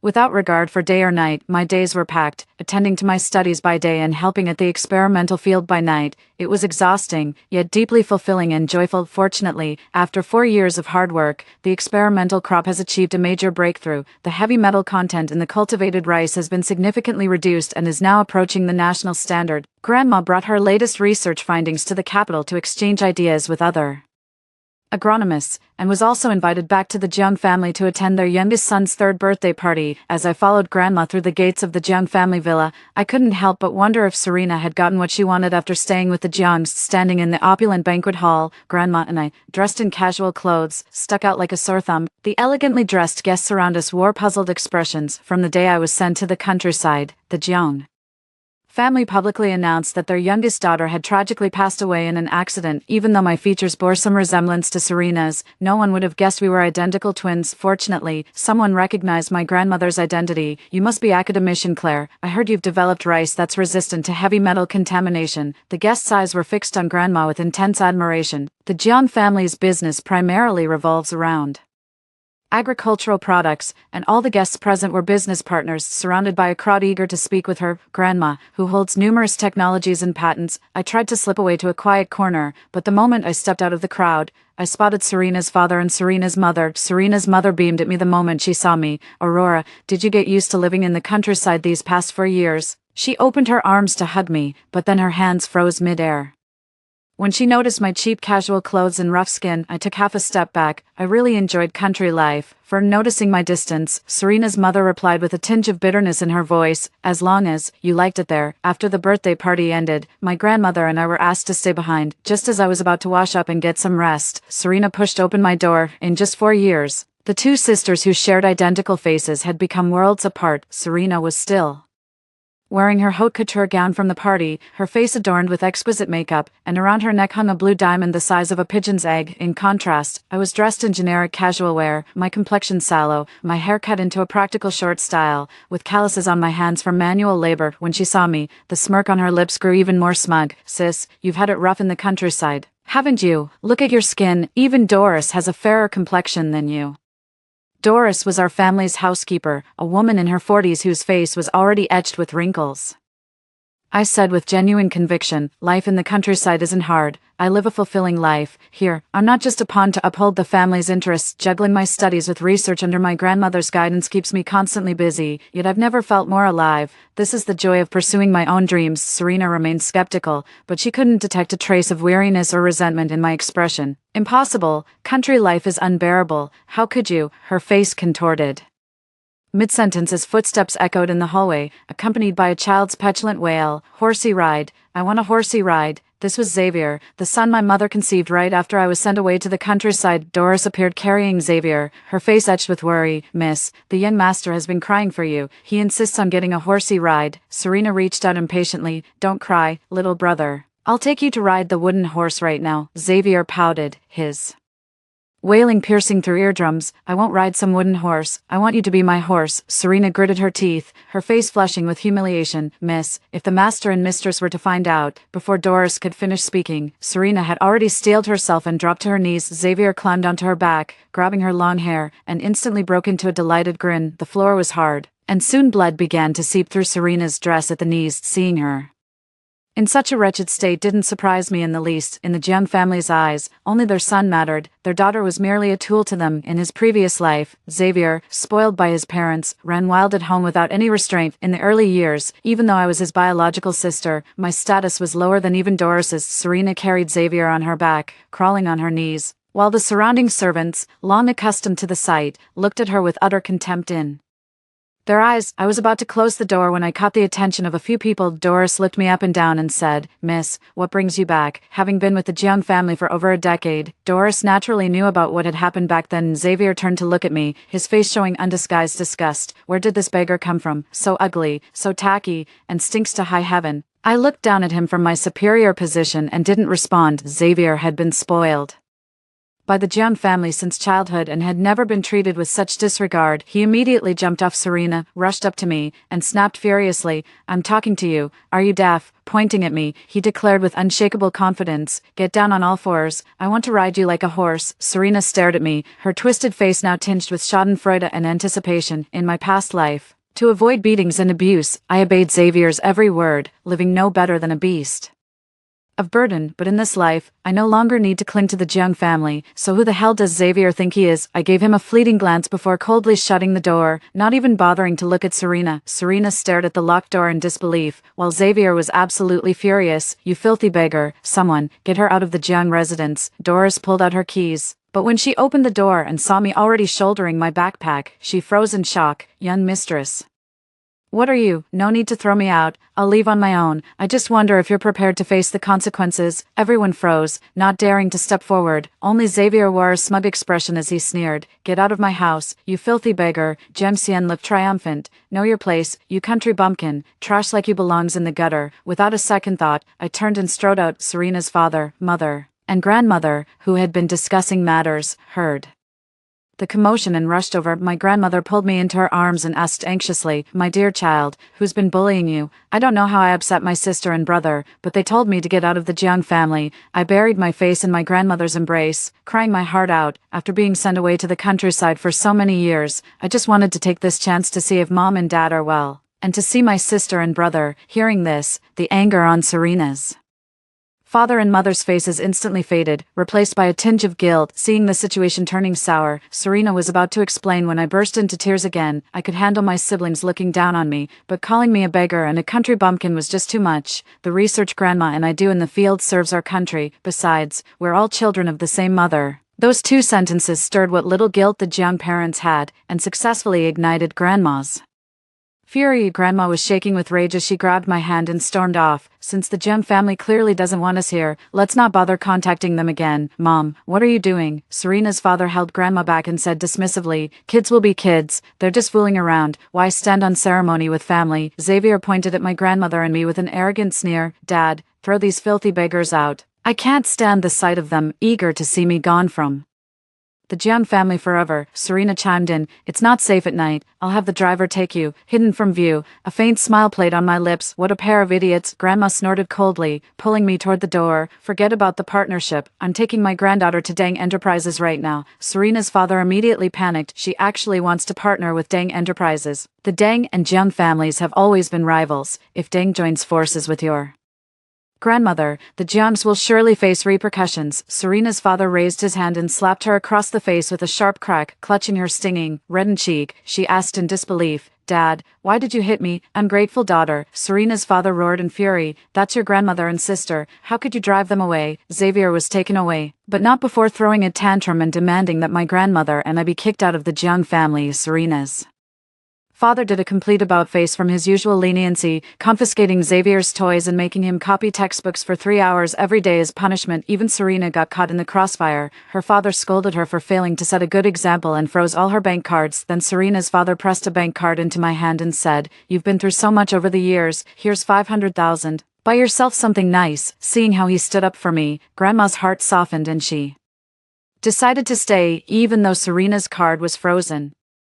She was still living the high life. Every day was either attending socialite gatherings or meeting friends for afternoon tea. Just as I was about to head out with Grandma, I happened to see her dancing in the garden. Her dancing wasn't particularly graceful, just passable at best, yet the young man sitting across from her offered a gentle smile and complimented her anyway. It's been a while. Your dancing has become even more elegant, Serena, with his handsome face still bearing traces of youth. I recognized him instantly, the sole heir to the wealthiest family, my fiancé from my previous life. Talon, encouraged by the praise, Serena's dancing grew even more exuberant, as if she were pouring her entire being into every move. Just as I was determined to never have anything to do with Talon again and started to look away, I caught a glimpse of Serena's foot about to crush a potted plant. Instantly, my blood ran hot with panic. I dashed over, shoved Serena out of the way, and then scooped up the plant. Seeing it completely unharmed, I let out a huge sigh of relief. Thank goodness we managed to save Grandma's cultivated Cypripedium guttatum, a nationally protected, rare and endangered plant species. Serena finally processed what happened, her face flushing crimson with rage. How dare you hit me? Just you wait, 5, you ignorant fool. I scoffed coldly and walked away, cradling the precious orchid. Serena flushed crimson with rage, then instantly turned deathly pale. Serena, you know Academician Claire's granddaughter, could you share her contact info with me? Watching Talon's gaze fixed intently on my retreating figure, Serena was seized by a surge of intense insecurity and bitter resentment. She had spent years fawning over Talon just to get slightly closer to him, and now he was proactively asking for my contact details. Serena's father went as far as freezing her credit cards and even punished Xavier, something he'd never done before, just to make my grandmother and me stay. Even though I was the one sent to the countryside in this life, why do I still effortlessly capture everyone's attention? In this lifetime, she's the one who's the Beijing socialite princess and the wife of the richest man. Serena moved quickly. That evening, Xavier hit his head out of nowhere and ended up in the ICU. Just as the family was frantic with worry, Serena suddenly spoke up. My brother was fine one moment, then the next, it was like he was possessed. He just ran headfirst into the wall. Could it be that he's being cursed by his sister and grandmother? Serena's parents immediately recalled the fortune teller's warning and demanded that my grandmother and I leave the next day, fearing we would bring misfortune to the Jiang family's only heir. I saw red. I rushed over to Serena, grabbed her head, and slammed it against the wall. Oh my God, someone help. Aurora's possessed too. You're the real curse on this family. I don't care if Serena insults me, but how dare she speak ill of Grandma? In her past life, after being rescued from northern Myanmar, Serena tore Grandma down completely just to secure her place in the Jiang family. They even sold my grandmother's research findings abroad, which led to her being ostracized from the academic community and condemned by everyone. My parents blamed my grandmother for not taking good care of the child and completely cut off contact with her. After suffering a series of blows, my grandmother eventually passed away from illness in the earthen house back in her hometown. Serena's father pulled me aside and sent both my grandmother and me to the high-speed rail station that very night. When we parted, Serena's mother held me sobbing uncontrollably, rambling through a long list of reminders before finally saying, Aurora, just pretend I was never your mother. On the high-speed train, I received a text message. Don't even think about staying with the Jiang family, Aurora. I'm the true princess of Beijing's elite circle. I instantly knew the message was from Serena, a cold smirk curling at the corner of my lips. Does she really think being a Beijing socialite princess is that easy? In my past life, I had to maintain top 3 grades while learning to be a proper lady, accompanying Serena's father to all those power and pleasure cocktail parties every night when the Talon family, the wealthiest clan, floated a 50 million deal. Dad pulled every string to cozy up to them, but the talons never bit. Taking the deal to the Deng consortium instead, just as Dad hit a wall, I approached Talon, the man famously immune to feminine charms, that night. I have no idea how much I drank. All I remember is waking up in the hospital, where the doctor said 5 minutes later would have been too late to save me. I successfully secured the deal with Talon's company, which cut his attention. Talon never missed a chance to bring me along to any drinking party. I ended up with stomach bleeding multiple times, but never complained. My exceptional dancing skills also made him look good in front of others. Through sheer determination and endurance, I became the only woman by Talon's side. It was only after I got involved with the Talon family that father started taking me more seriously and letting me handle the Jiang family's business. Do my parents truly love me? They don't. They're just using me as a stepping stone to cozy up to the Talons and pave the way for Xavier. But to me, weren't they just tools? Well, through Talon, I gained access to elite circles that were once far beyond my reach. Leveraging the skills and emotional intelligence my parents invested a fortune to cultivate, I gradually built my own network within these circles. Serena only thinks I became the princess of Beijing's elite scene in my past life by riding on the Jiang family's coattails, but she completely misses the point. Thanks to me, the Jiang family finally secured a foothold among Beijing's elite circles. Even Xavier doesn't dare raise his voice at me anymore. Heavy is the head that wears the crown. In these elite circles where only interests matter, who would bother with you if you bring nothing to the table? While I was still lost in thought, another message from Serena came through. Talon is my man. You can stay in the countryside and be a country bumpkin for the rest of your life. I raised an eyebrow. It seems Serena is dead set on having Talon. Too bad. Talon is all glitter and no gold, rotten to the core. I could have told Serena, but why would I help my own enemy? In my past life, I fought tooth and nail to secure a place with the Talon family, agreeing to become Talon's wife in name only. Once married, I could finally break free from the Jiang family and live the life I truly wanted, but Serena single-handedly destroyed over a decade of my efforts, and I ended up dead on my wedding day. Now in this new life, she's pushing me straight down the path she believes will lead to my demise. Everyone must take responsibility for their own choices.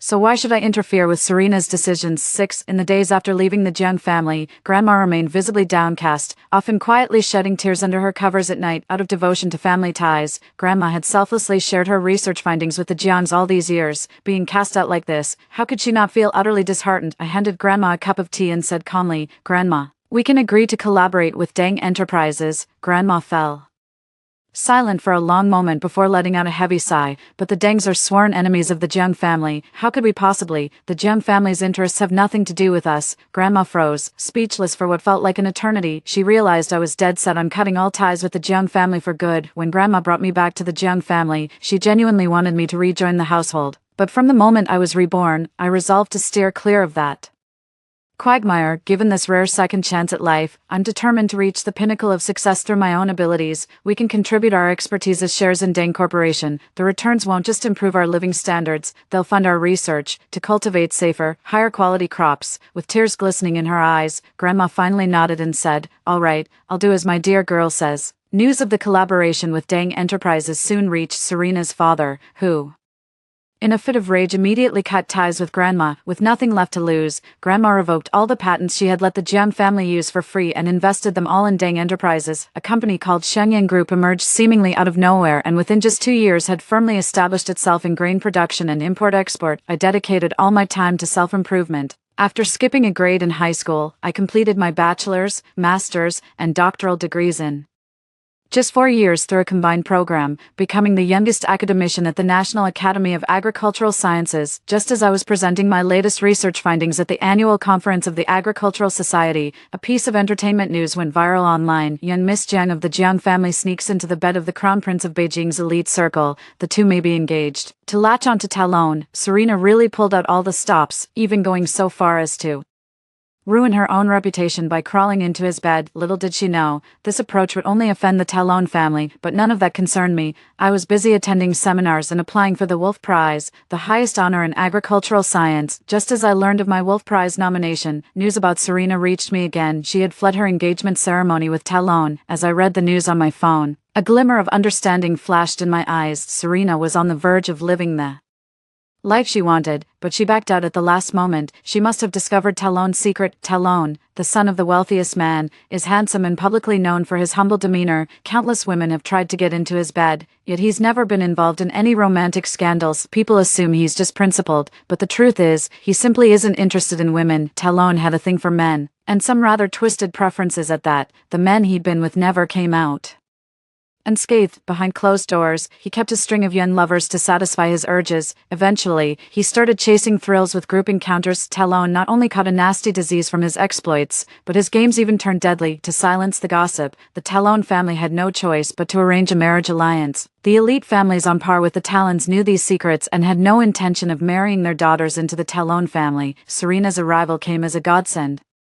Solving their urgent problem, little did they expect she would have the nerve to flee the engagement ceremony. Serena's father, of course, would not allow it. He sent people to bring her back, and no matter how unwilling she was, she had to become the wife of the wealthiest man. But knowing full well it was a pit of fire, why would Serena willingly jump in? Seeing Serena's father take such a firm stance, she gritted her teeth, drugged Xavier, and delivered him to Talon's bed. Xavier had been pampered by the Jiang family since childhood, and his delicate, fair-skinned appearance was exactly what Talon favored. With Serena's meddling, the two were soon entangled in a passionate embrace. When everyone burst into the room that day, they were met with the shocking sight of the two locked in an intimate and explicit position. Although the incident was quickly contained, Serena had thoroughly enraged the Talon family and was beaten so severely that she ended up in the ICU. The notoriously spoiled Xavier became completely sterile and mentally unhinged, constantly trying to end his life. The Jiang family's business plummeted under the Talon family's pressure, teetering on the brink of bankruptcy. Serena's father was so overwhelmed with anxiety that he suffered a sudden stroke, landing all three family members in the hospital. Just as I finished attending the seminar, I received a message from Serena's mother. "Aurora, save your brother, save the Jiang family, they want to hand me over to the Talons to appease their wrath, but they don't realize they're practically sending me to my death. Or maybe they do know, but they care more about the Jiang family's legacy than whether I live or die." When Grandma saw the message on her phone, she burst into tears right then and there. Even a vicious tiger wouldn't harm its own cubs. How could they send you to your death like this? Oh, Aurora, let's just leave them be. They'll reap what they sow. I raised an eyebrow and let out a light chuckle. Leave them? How could we possibly leave them be? Grandma froze, opening her mouth to dissuade me, but my words left her speechless. Grandma played a crucial role in building the Jiang family's business. We can't let it fall into anyone else's hands. Besides, I'd been wondering how to get close to the Talon family anyway. Bang. After getting Grandma settled, I returned to the Jiang residence that very night. Serena's father, fresh out of the hospital, beamed at the sight of me. "Master," he asked eagerly, "will offering her to the Talons truly solve our family's urgent crisis?" Following Serena's father's gaze, I spotted a familiar face, the so-called master who once claimed that a female child would end the family line. The master stroked his beard with an air of profound wisdom. Naturally, I couldn't help but laugh. "If you said a daughter would cut off the family lineage, how exactly can you help the Jiang family now?" the master declared with conviction. "If you please the Talon family with your body, then naturally." Before he could finish speaking, the master was arrested by the police for using feudal superstition to commit fraud. Seeing me protected, Serena's father seemed to realize I was no longer someone he could push around. I gave him a faint smile and said, "Don't worry, Dad, the Jiang family will definitely pull through this." Hearing this, Serena's father breathed a sigh of relief. "Thank goodness you're here to hold up the Jiang family for Xavier. I will uphold the Jiang family's legacy, but not for Xavier, for myself." To bury the scandal, the Talons skipped the engagement and rushed straight into marrying me off to Talon. Planning a lavish wedding in just 1 month required immense resources, forcing the Talons to hire externally, which allowed my people to infiltrate seamlessly. With Serena's father stretched thin, he temporarily handed over all operations to me. Just as I was busy pulling the nearly bankrupt Jiang group back from the brink, Serena stirred up trouble again, fearing retaliation. Serena went all the way and climbed into bed with a bald old man. Though the old man's influence didn't match the Talon family's, he was still a prominent figure in Beijing's elite circles, making it difficult for both the Jiang and Talon families to touch her. 7. When she walked up to me arm in arm with the old man, she still had that smug look on her face. "My dear sister, it seems your previous life wasn't exactly a walk in the park either. I'll gladly return that troublemaker Talon to you. As for me, this time around I'll live a much better life than you." My gaze swept past the greasy old man and settled on Serena's face, filled with silent pity. What a fool, thinking she can only rely on men. I'm building my career, while all she cares about is chasing men. The only person you can truly rely on is yourself. If you want a good life, you've got to make it happen through your own abilities. But there's no point telling her any of this. She wouldn't listen anyway. The wedding ceremony was spectacular, with fireworks and ribbons decorating the entire city. Amidst the fanfare, I saw Talon again. With a faint smile, he took my hand, but his words were ice cold. Enjoy today while it lasts. It'll be your last good day. Having been repeatedly outmaneuvered by Serena, he redirected all his fury onto me, having already devised hundreds of ways to torment me, unfazed by his threat. I met his gaze with a slight smirk and replied, "Right back at you." Talon was completely baffled, but before he could gather his thoughts, I had already pulled him into the auditorium. Just as he was about to slip the ring on my finger, a group of police officers stormed in, while armed officers surrounded the building outside. Talon suddenly grasped the meaning of my earlier words and raised an eyebrow at me. Even at this point, he still didn't believe I had what it took to take on the Talon family. "Did you really think the Talons would be intimidated by a few cops? What if the Talon family becomes a threat to the nation?" Talon's face instantly turned ashen. The Talon family's rise to the top of Beijing's elite circles stems from their vast business empire, which includes numerous gray area industries. This time, the Talon family has even colluded with foreign forces to tamper with the country's food safety standards, a move the government would never tolerate. The Talon family operated with such caution that we could never gather concrete evidence against them. This marriage provided the perfect opportunity. The entire Talon family was taken in for investigation. By cooperating with the authorities, I benefited handsomely, receiving ownership of 1/5 of their assets. It took a full month to complete the liquidation of the Talon family's assets. I was busy taking over the Jiang and Talon family businesses when news suddenly came from the Jiang family. The older man Serena latched onto already had a family, and it wasn't long before his wife showed up, beat her up, and scarred her face. The old man just saw her as a plaything for his amusement, something to discard once he got bored, so of course he didn't protect her then. Hearing that the Talon family was under investigation, Serena knew she couldn't survive in Beijing's elite circles. She decided to go back to the Jiang family to grab some money and flee abroad, but unfortunately ran into Xavier, who was recuperating at home. Xavier harbored an intense hatred for Serena. When he saw her volatile emotions erupt completely, the two of them ended up in a physical brawl. Serena's father stepped in to protect Xavier, but Serena stabbed him in the chest. He was rushed to the ICU. Although Serena's father survived, he was left paralyzed from the waist down, confined to a bed for the rest of his life. The first thing he asked when he saw me was about Xavier. Learning that Xavier was unharmed, he let out a long sigh of relief. With the situation now stable, it's time for Xavier to take over the Jiang family. I didn't respond, but simply called for the doctor. "Just focus on recovering your health, father. There's no need for you to worry about these matters." Serena's father remained hospitalized with no clear discharge date, while I maintained firm control over the Jiang family enterprises, showing no indication of handing over the reins to Xavier. Serena's mother seemed to have noticed something, as she knocked on my door that evening. "Aurora, your father and Xavier have almost fully recovered. They can handle the Jiang family matters now, so you should go back and take care of your grandmother." I handed her the tablet, pointing at the nursing home on the screen, and asked, "Mom, do you think Dad would like it here?" Serena's mother understood what I meant. She anxiously grabbed my hand and said, "Aurora, only Xavier can shoulder the responsibilities of the Jiang family. You've protected the family this time, and you'll receive everything you deserve. I'm begging you as your mother, please leave," I said flatly. "Do you really think Xavier alone can uphold the Jiang family's legacy?" Serena's mother was momentarily speechless. If Xavier were truly capable, they wouldn't be going to such lengths to latch onto the Talon family. After a long silence, she finally uttered, "Only men are capable of inheriting the family legacy. No, as long as one has the ability, a woman can also become a leader." I looked up and met Serena's mother's gaze with burning intensity. In the end, Serena's father was admitted to a nursing home. Since Serena's father submitted a letter of forgiveness, she was released after being detained for just over 2 weeks. When she returned to the Jiang residence and saw me sitting on the sofa, she looked as if she'd seen a ghost. "Aurora, what are you doing here?" I looked up at her with a faint smile. "The entire Jiang family belongs to me. If I'm not here, where else would I be?" Hearing this, she flew into an absolute rage. "Why didn't you stay a country bumpkin your whole life?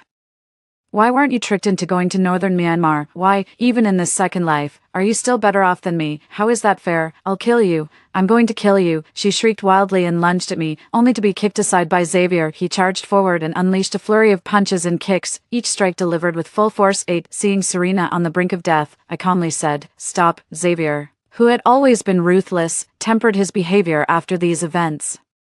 Especially now that the entire Jiang family is under my control, he's become completely obedient to me just to keep living his cushy, carefree life. Hearing this, he immediately stopped and spat in Serena's face. "You troublemaker, how dare you hurt my sister? If you try that again, I'll end you." The person who had always bullied her was now completely at my beck and call. Serena was so enraged that her eyes rolled back and she fainted on the spot. She was beaten half to death, and Serena's mother couldn't bear to leave her behind, so she took her in. I didn't comment further on the matter, focusing instead on funneling all the Jiang and Talon family assets into Shenyang Group. With the patents I held, combined with the Jiang and Talon family assets, Shenyang Group surged into the top 100 enterprises list, and I became a bona fide billionaire. If Serena had known her place, supporting her would have been as simple as setting an extra place at the table, but how could she possibly stand by and watch me live a better life than hers? 2 weeks later, Serena dropped to her knees before me and burst into loud sobs. Sis, I was blinded and made terrible mistakes before. Could you find it in your heart to forgive me, for the sake of us being sisters born of the same mother? I stared straight at Serena, holding my gaze for so long that she was about to lose her composure, before I finally uttered a soft okay. Serena's face lit up instantly. Could you get me an invitation to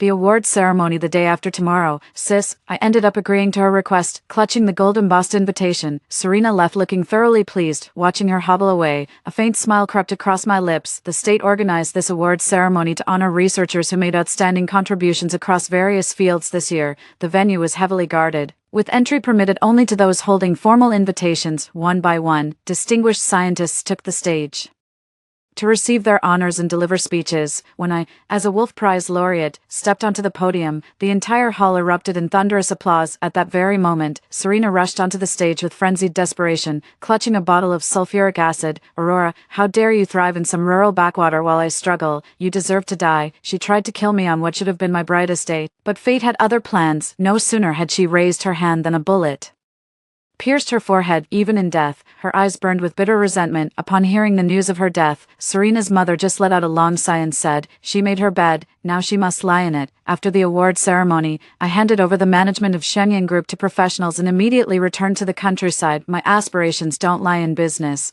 I just want to put down roots in the soil and carry on my grandmother's dream, toiling day in and day out in the fields.